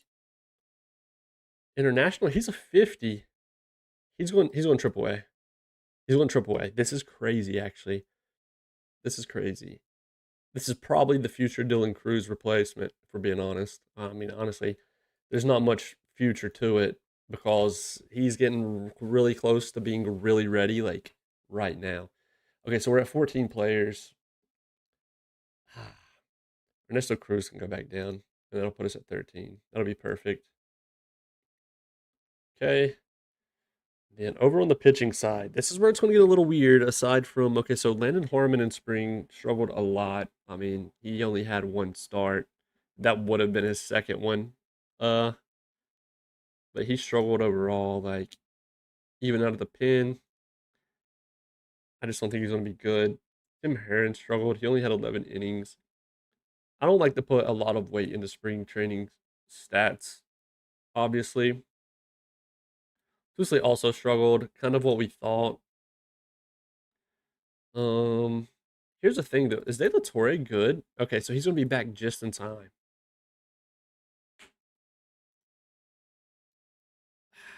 I think we let Tusley go down and just simmer and AAA some more. I don't know. I'm not sure.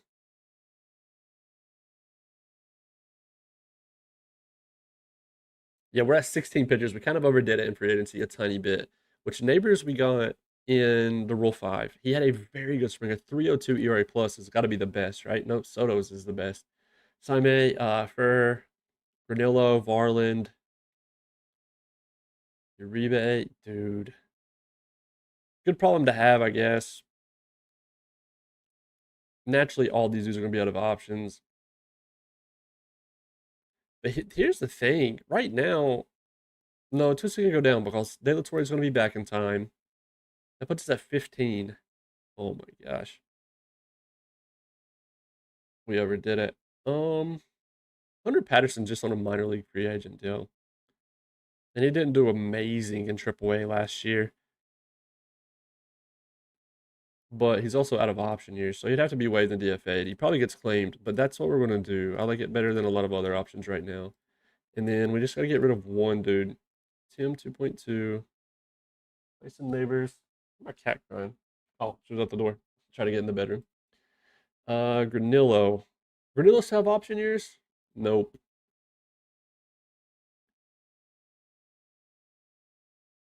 Oof. Who's odd man out? This is going to be tough. 5-man rotation. Next starter is going to be Herrera. Shoot, I gotta lift everybody's. Totally forgot. Even the guys that I currently demoted. Put you on like 90, and then who else was it? Oh, De La Torre. It was De La Torre, but he went on the IL, so yeah, that works. Okay, I think. Wait, so he'll actually make 15 pitchers when he comes back. We got to get down to freaking 12. Oof, this is terrible. I don't want to just release Neighbors back either because he did really good. But he's like, that's an easy bailout. What about my age? Cooper, you're staying. You're gonna be good this year. Like really good. Please. I beg. Simon stays. Yep. I fear we are cooked. I fear. The only exception would be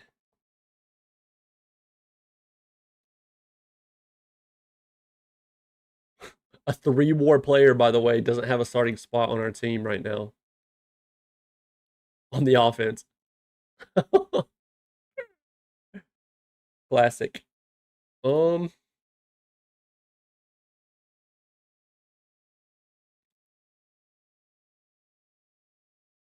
I genuinely don't know what to do. Hearn's one of our only 3 lefties. Neighbors Grillo, Duvall, Varland. Varland might have been a mistake. I mean, like, he's good, so I won't say a mistake.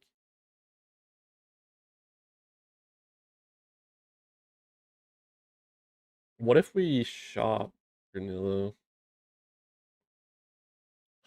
He's on league minimum.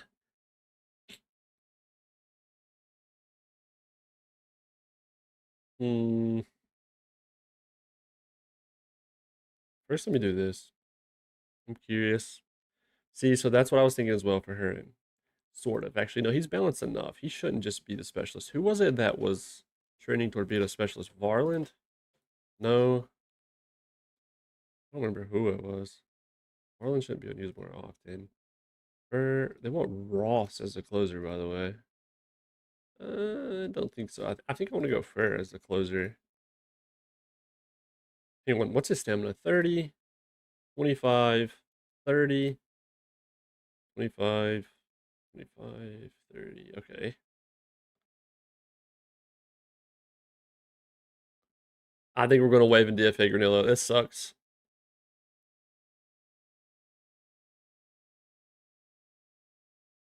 This stinks bad. Hold up. MILB pitchers.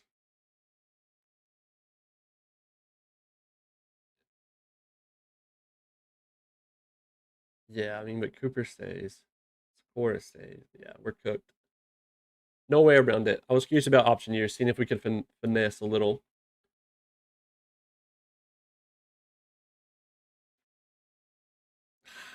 Like, just in case. Yeah, okay. Well, wave and DFA. He probably gets claimed. It is what it is. All right, and that still puts us at 13. So we're still not doing great. I love how they want to start Uribe temporarily, by the way. That's not happening. Uribe was our closer last year. And he was very good, extremely good. So there's a case for him still closing, but it fell off a little bit. I kind of lean toward Fur being closer.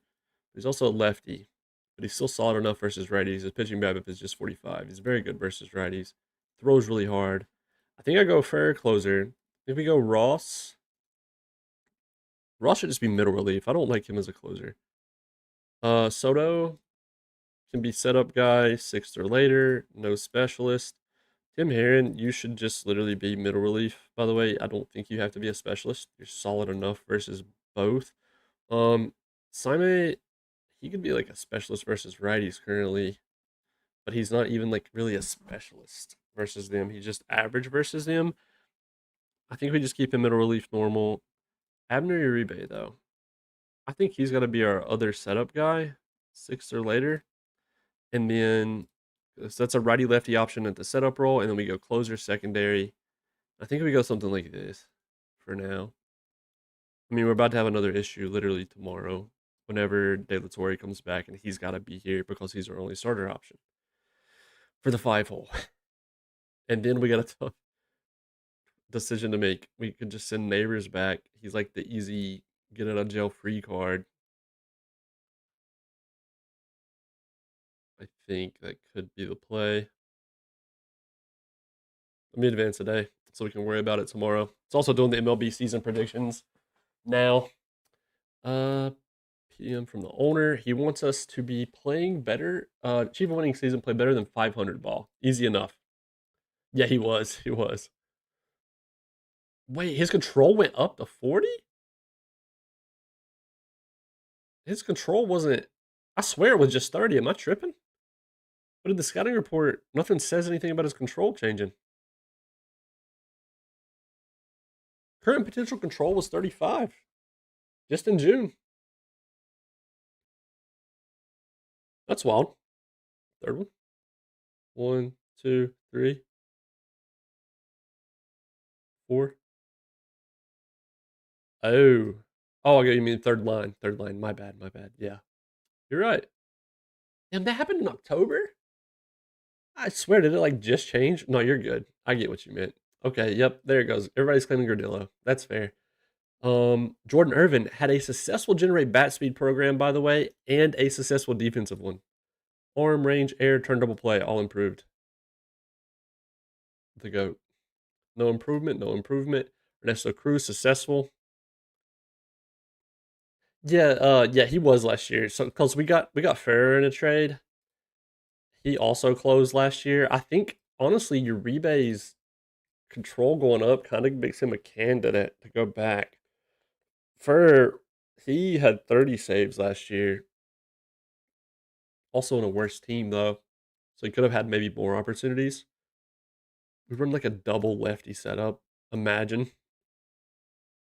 Is that right, Chris? This one specific game, huh? When our manager wouldn't pull him and he proceeded to walk the bases loaded and then walked in the winning run. I remember that, Uribe. You know what? Chris just talked me out of it. I'm keeping the righty lefty split at setup. Okay, successful for Robert Arias as well. Wow. Okay, that was huge. Outstanding for Willits. Arm less than 5. Everything by 5 or less than 5. Call me sentimental, but 40 saves get you the roll. No, I know. I'm just a lot of successful defensive deadlifts though. New top 100, by the way. Did Bill retain his spot? He did not. He fell to number 2, thanks to Matt Scott. Okay. I mean, he ain't no Bill. Let's be honest here. I was constantly changing stuff around GBL to do the one-offs. Brendan Witherspoon. Oh, Bowler. How's Bowler looking now? Okay, yep, it's working out. He's actually making their opening day roster, it would appear. The insane pick 1 of 1 from 2029. The 70 knuckleball, 60 forkball pitcher. The 2029 draft is finally arrived. Eddie Rios, Francisco Garcia is also one of our own. He was a scouting discovery also. Calvin Liao's at number 8. So we have 1, 2, 3 in the top 10 of the top 100 prospects list. We'll take it. We'll take it. Uribe waves, your lucky waves exists. It's yours till you lose it. But here's the thing, I don't want to run lefty setup. Although it's kind of valid. Those are both solid against both sides. So we're doing it. We're going against the grain. Fair can have secondary closer. Soto gets also middle relief. We're going against everything that has ever been known. We're running 2 lefties in the setup. It's definitely going to work. Insane waiver wire right now, by the way. Holy shit. Why the frick would they waive him? He just had 2.4 WAR and 26 home runs. I'm pretty sure he did really good against us. Let me see his game log. Wait, this is for 2031. I don't care. Never mind. Kendall George. Why wouldn't you want the center field defense in Coors, by the way? Going for it. Yeah, the double lefty setup. We're trying it. They don't have bad splits. That's the only reason why. Dude, what are they? No. What is going on? Dylan. Okay, Dylan Dot I get. Whatever. Eduardo Quintero, though. 1.5 WAR. He did have only an 85 WRC plus. Whatever. And it's the Dodgers. Kendall George, also 1.7 WAR. Like, Lazaro Montes, 2.4. Okay, let's see. So, Mariners, Rockies, Dodgers. Mariners, Rockies, Dodgers. They're all outfielders. Mariners. Okay, that's stupid. That's stupid. He's literally the best outfielder or second best, or tied with J Rod. Rockies. Okay, what are we doing? What are we doing? None of these dudes are starting center field. And then the Dodgers. The Dodgers one probably makes the most sense. Oh, Bichette in center field.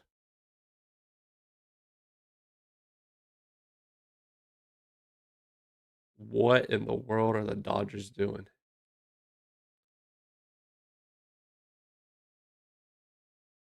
Andy Paez. Okay, hang on. Why in the world were they waving DFA Quintero? Oh well, they're going to AI teams. I'm not claiming any of that. They can there's another dude who can literally play center field for him over Bo Bichette.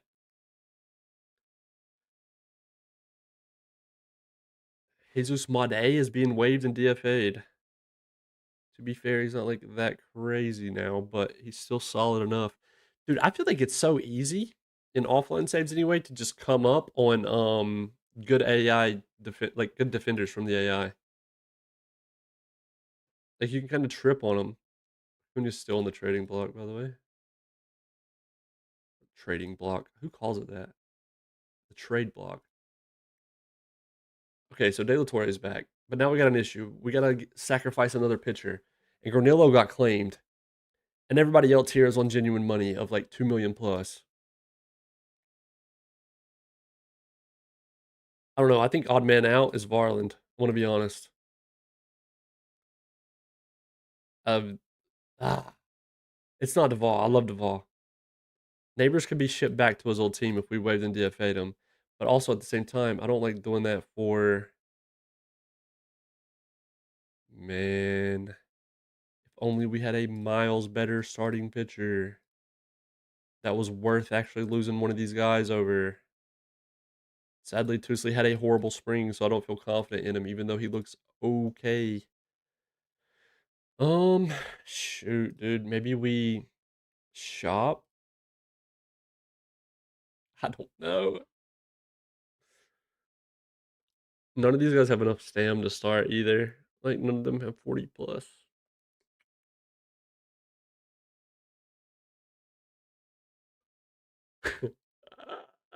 This is cooked. This is cooked. I don't know. Varland, this is horrible. Waved and DFA'd. We gotta do what we gotta do. De La Torre was there. Boom.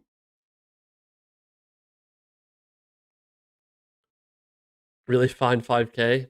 I'm you know what? All things considered, I'm surprised I didn't do more. Not because I agree like it should be more, but you know what I mean? Like, I guess considering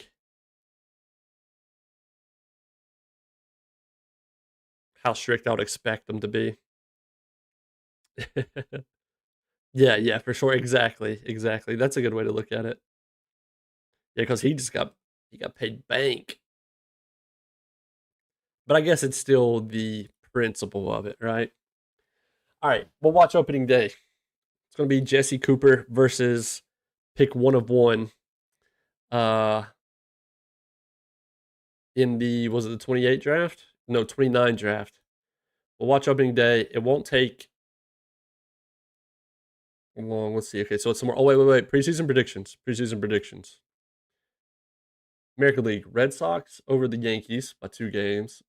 Tigers over the Twins by 6, and then I'm talking a gargantuan fall off between the Guardians, Royals, White Sox. 23, 23, 25. Mariners by a million over the Angels, 16 games. Top hitters: home runs, 42 for Stowers, Judge 40, Kurtz 40. For the pitcher side of thing, ERA 270 for Scooble is the best, of course. Next best is Crochet, of course. Who is this? A 2 pitcher starter. The Rangers are doing it with 40 stam. The Rangers are going against the odds as well, just like us running a double lefty setup roll. But see, this is what I mean. This is a prime example. There's like a hidden element in the back end of the game of suggested roll bullpen / emergency starter. Even though he has 40 stam, but he only has 2 pitches, so it's still giving him that roll. Um, yeah. Where did he come from? 2028, drafted in the first, oh, in the 6th round. It's right there. I'm an idiot. Yeah, that's true. You're right. You're right. They are gross. Okay, National League, 107 wins. Put some respect on our name. 209 home runs is second best in the division. 853 runs. That's the most probably in the entire league. Yeah, by like almost 100.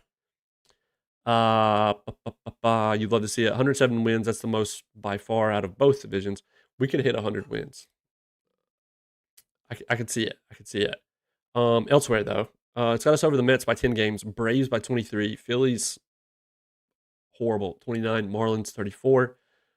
Brewers over the Reds and Pirates by 7 games apiece.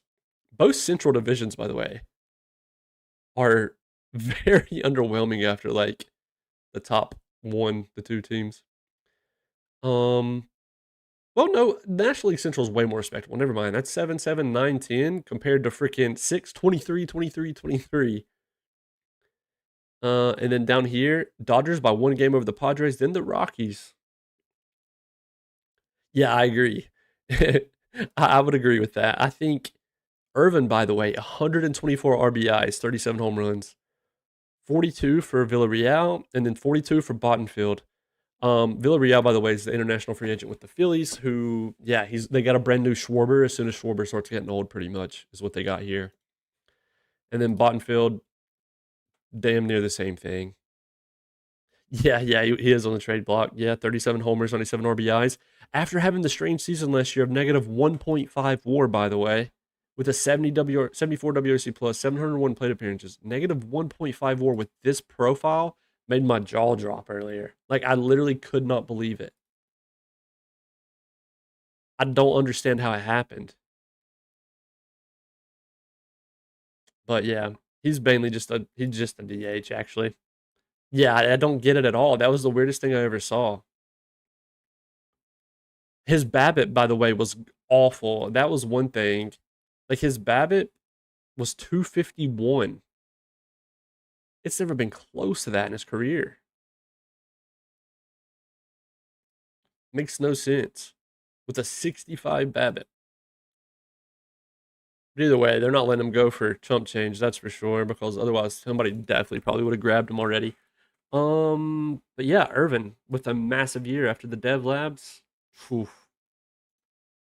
On the pitching side, ERA at 2.45 for Chase Burns, 2.43 for Skeens. McCurry pitching is loaded in the Yale. By the way, your Marlins have this guy, Josh, Justin McCurry. I've been calling him McFlurry. They got him pick 1 of 1 in the 2027 draft. He has been up since 2029. He's pretty gross. He throws 99 to 101. Yeah, pitching is pretty loaded. Jesse Cooper's up here? And Herrera? Okay, maybe the pitching isn't loaded. I mean, Cooper's pretty respectable. I'm not going to lie. Like, he looks solid. He's also only 22. All right. Cooper's going to get the opening day nod as well, by the way. All right.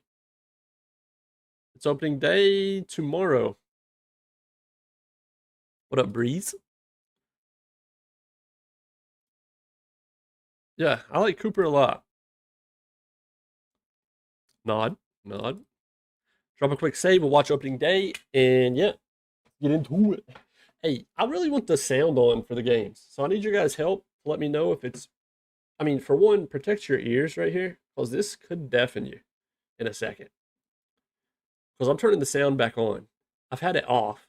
But I think it would be enjoyable to have the crowd noise. Where's it at? Game sound. Enabled. Anyone from waivers you got? I got a guy from the Rule 5. Okay. Yeah. Get ready, Pikachu. Get ready. Can you guys hear that? Not yet. What if I do this? Yeah. Let me max it out. Okay, you can hear the murmur right now, maybe, right? Barely. I'm serious. Get ready for your ears to blow up. Literally, like, off your head. Yeah, so they got Bowler on the mound. Crescelius. They got a strong Akil Badu, by the way. The Journeyman. Brewers, Rangers, Marlins, Mets, Royals. I mean, I'm talking plumb off your head. Okay, hold up. Brace yourselves. First, we're doing a world tour of the stadium. Gil Bowler gets it started with Cruz in the batter's box. 0-0 count. We're at Wrigley today. And he smacks it where they ain't for a lead off. This might be a triple. That might be way too loud, huh? Hang on. It goes deaf. No, it cut it off. It was only a double whenever I click back over. The sound stops whenever I click off the game. Is that an okay spot right there for, like, the murmur? Okay, okay. Two people agree. Okay. Yeah, I can hear them. I know what's coming. Oh, okay. Jordan Sanchez, 1-1. Cruz has to tap. I mean, my lord, he got that in before he could even think about running. Is this still okay right now? Let me know if at any moment it's seriously too loud. You can? Okay, perfect. Okay. Winner goes. He's in there safely. Still third. One out. Ethan Bass. Get one out of the infield. And no play at home. All right. We'll take it. It's an RBI for him. 2 outs. James Wood. 1-2. Bowler delivers. And gets him looking. Jesse Cooper. 0-2 delivery. Gets him looking.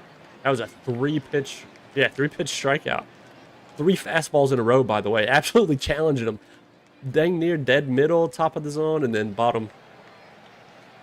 Yeah, you're right. 2-2. Gets him swinging. Strike out the side. You won't do it. PCA. Full count. Hold that. Give us that 5K, son. Jordan Irvin. 2-2 delivery. And all right. Well, you know, a little anticlimactic, but he's going to pop out. Eli Willits. 0-2. Smacks it down the first baseline. And I mean, Jesus, that one was ripped. No problem for Ballesteros over there. Robert Arias. 3-2. It's him swinging. Neto, the new signing for the Cubs. 1-2 to him. Dribbler to third. Irvin's there. The newfound defense out of that dev lab that he got. Ballesteros, 1-2 count. And he's going to ground out to Willits at second. A little weird hopper at first, but Fitzgerald picks it. Tyler Stevenson now. Their 6th hitter in their lineup. Full count to him. And Cooper sits him down as well. He's been great so far. William Contreras, the new face on the squad that we traded for in the offseason. Got him on a 1-year rental deal to shore up the catcher position. Full count. And he gets hit. Charges the mound. Devin Fitzgerald, 1-0. William Contreras is stealing, and he is in there. Safe. He has 30 speed, but a 60 steal. Very methodical. He's like Devin Fitzgerald with it on the base pass. 1-1. It's going to move the runner, but he's going to be out at first ultimately. For out number 1. Dylan Cruz had that huge double to lead it off earlier. 2-1 count. Swings away. This one's crushed into the left center gap. Not quite at the warning track, but it's an RBI nonetheless. Yeah, just what you expect. Typical everyday things you see on the base pass at Wrigley. 2-2, 2 outs, and he gets Sanchez swinging. Jesse Cooper, 4 strikeouts on the day through 2 innings, and I think we just jinxed it. And no, he's going to fly out to right center field, hopefully. Yep, he does. Cam Smith now, 3-2. He goes down looking. That's 5 Ks on the day for Cooper. What's up, G-Mags? How's it going, man? 2-1. Oof, that one's hitting to the gap. That's going to get to the wall. It's at least a double here. Might be more. Nope. He slides in safely at second. 2-out double makes things interesting. Crescelius here for the Cubs. 1-2. And it's hit to Irvin. Irvin throws it to first to Fitzgerald. Fitzgerald botches it. The runner might make it home. Yep, he scored off of that error at first. Crescelius lethal on the base pass now with a kill Badoo. Of all people stepping in. Full count. And he walks. This is horrible. Pete Crow Armstrong now. Runners on first and second with 2 outs. Why is that so loud? Why is it playing that music in my ears? If that right there gets a copyright strike on YouTube, I am going to be so mad. If that gets a copyright strike on YouTube, I am going to tweak.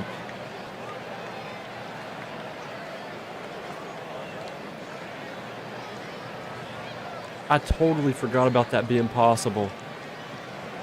Dude, okay, that was loud. This current game sound, is that okay for you right now? Like this little murmur? Because people on Twitch were saying it's fine. But now that music was outrageous. The music... Can I just disable the music? Yeah, I had it off as well, but I was like, I want a new dynamic. I want to hear the crowd. It'll be fun. I can't turn off the music altogether. I guess I could put it down to 10. It's better than nothing. Right, off/down. Yeah, like I was trying. It only goes to 10, sadly. I'm going to be mad if that gets a copyright strike. That's how sensitive YouTube is. Hopefully it's okay. The crowd was good, the music. Yeah, it destroyed me too. That's why I had to take out an earbud. I'm not going to lie. I'm sorry about that. Yeah. Full count, though. Or, sorry, bases loaded with 2 outs. I don't know why I said full count. Let me turn down the crowd a tiny bit. Okay. Yeah, it's horrible. 1-2. No, bro. It's going to score 1. Why does it sound louder? What is going on? That it did? What the hell? I don't know. Hopefully it's all good now. I wish it bounced out more music. No, I agree. All right, well, PCA's or Neto tied things up.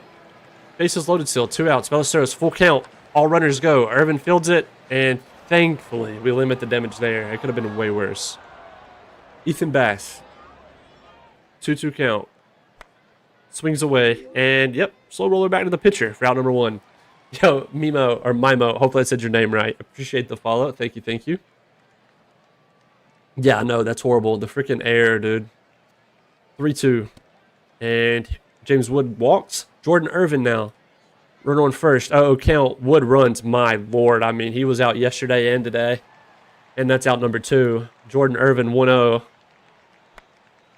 Gets this one to left field. It actually gets down. That's tough, especially after having the base runner get out at second. 0-2. This one should land in front of the left fielder as well. We're going to have runners on first and second with 2 outs now. It's our turn to threaten. Arias, 2-1. Swings away. Oh, it's a line drive to the first baseman. That one's tough. Cooper now. 3-1. Hit back to him at the mound. He's going to record the out himself. 0-1 delivery. Solid contact. This is definitely making it to the wall. Bounces off the vines. And he's in there. Cam Smith, 1-2. He's going to pop out on the infield for out number 2. Please. Kevin Alcantara. And he's going to ground out to Ethan Bass at short. All right, we'll take it. William Contreras, 2-2 count. Holy crap, he just hit a nuke over the left field wall here in Wrigley as we get to see the back of the scoreboard in case you ever wondered what it looked like. Everything is just mirrored on the back, so you read it in reverse. So people outside the stadium can't read that. But yeah, no, solo shot for Contreras. That's huge. How do you get the X volleys to show up in the play-by-play? To be honest, I'm pretty sure it's by default for me. Yeah, it's opening day. Giga speed. That catcher was expected this time, right? I'm pretty sure it's default. Let's see. Give me 2 seconds. I'll double check, make sure nothing's changed. And even my play-by-play detail is just short play-by-play. And then normal, small, very fast per character.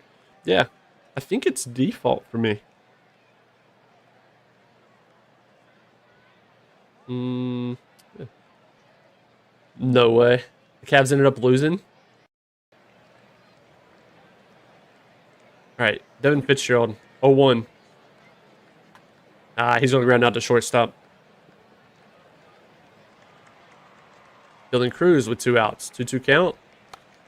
And he's going to fly out to third base. Okay, yeah, if you have to, I can look into it more. Oof. Oh, wow, I thought that one was crushed way harder than that. Jordan Sanchez flies out. I think he's over 3 on the day now. Brad Crescelius. Cooper's still in the game.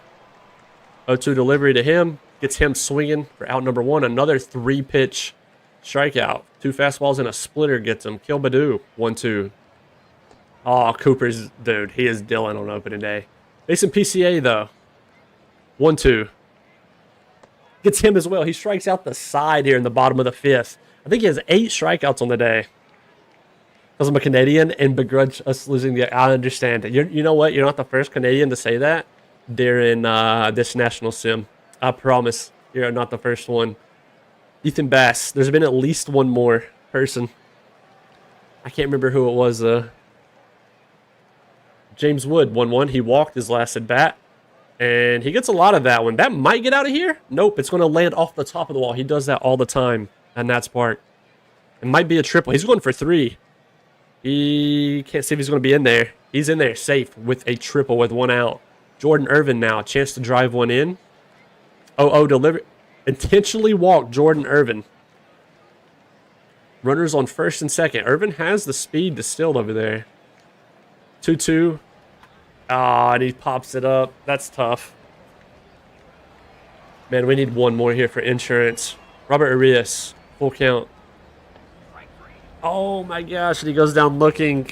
That is horrible. Cooper's still in the game. He has 8 Ks and 1 walk through 5. Please don't ask me about hockey. You already know who my team is. 2-2 count. He grounds out the Willett to second.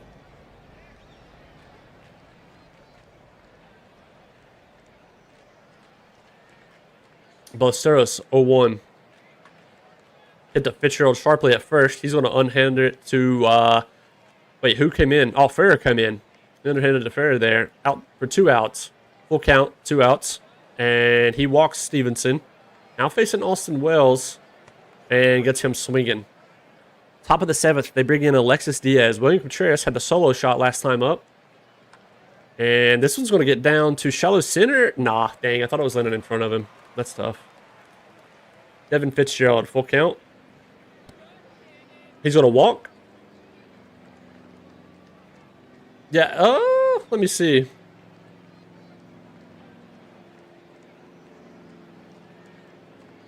I can't see him here. I don't know how many... Wait, box score. 94. He went 94. Yeah, it was an insane game. 8 Ks, 1 walk, 2 runs, none of them earned, 3 hits. Dylan Cruz, 0-2. Runner on first. He's going to pop out. We really need insurance. Jordan Sanchez, who's had a rough game today. I think that makes him 0 for 4. First, still in. 2-2 delivery. Gets him swinging. Full count now to Alcantara. And walks him. Brad Kessless. Runner goes. It's a swinging strike 3. And the runner went. He's in there safe, though. Encarnacion Strand up the bat to face Soto this time. And he's going to ground out to Irvin at third. Top of the 8th. Ethan Bass facing Mitch Ferris. He goes down swinging. You don't see that a lot from Bass at all. James Wood. Solid day so far. 1-2. And he goes down looking. This is horrible inning so far. Jordan Irvin 1-2. Surely not. What an inning for Ferris. Pete Crow Armstrong now. Full count.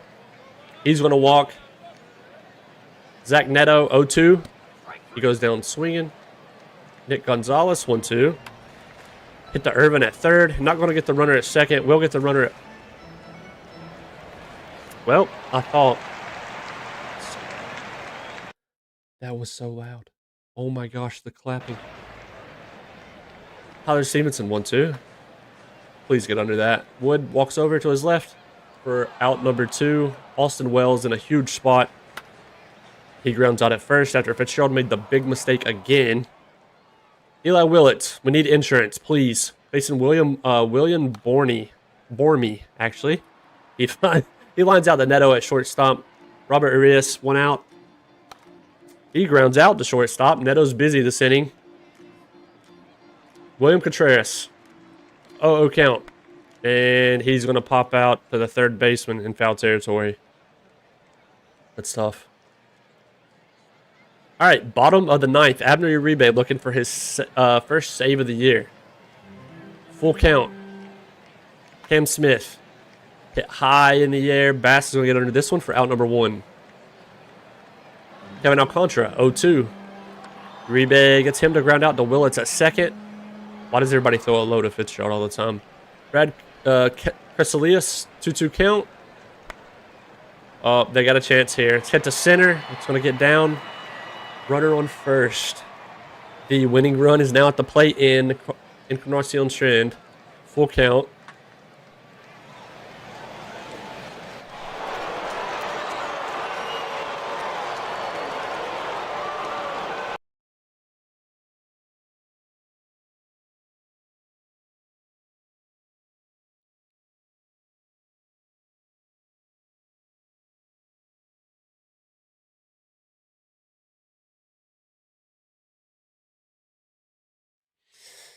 I'm joking, but no, seriously, that's actually horrible. Josh, is there a reason you're not typing right now, Josh? Would it happen to be because you said to make sure Uribe, he should probably be the closer, Josh? Is that why? Hey, Josh, are you here? Surely you're here, supporting your friend. I saw enough. I should have went with my gut, dude. Oh my gosh, how do we blow that? Dude, after game 7 as well, we can't start out the year with a win? Uribe? What a horrible day for Cooper, man. Like, not by an individual standpoint, but just the freaking pin. And Fitzgerald trying to ruin it. Cooper was amazing. He probably still won player of the game. He did. He had 8 strikeouts, 1 walk, 2 runs, 3 hits. Needed those 7 runs. You're right. You jinxed it. You jinxed it, man. Oh my gosh.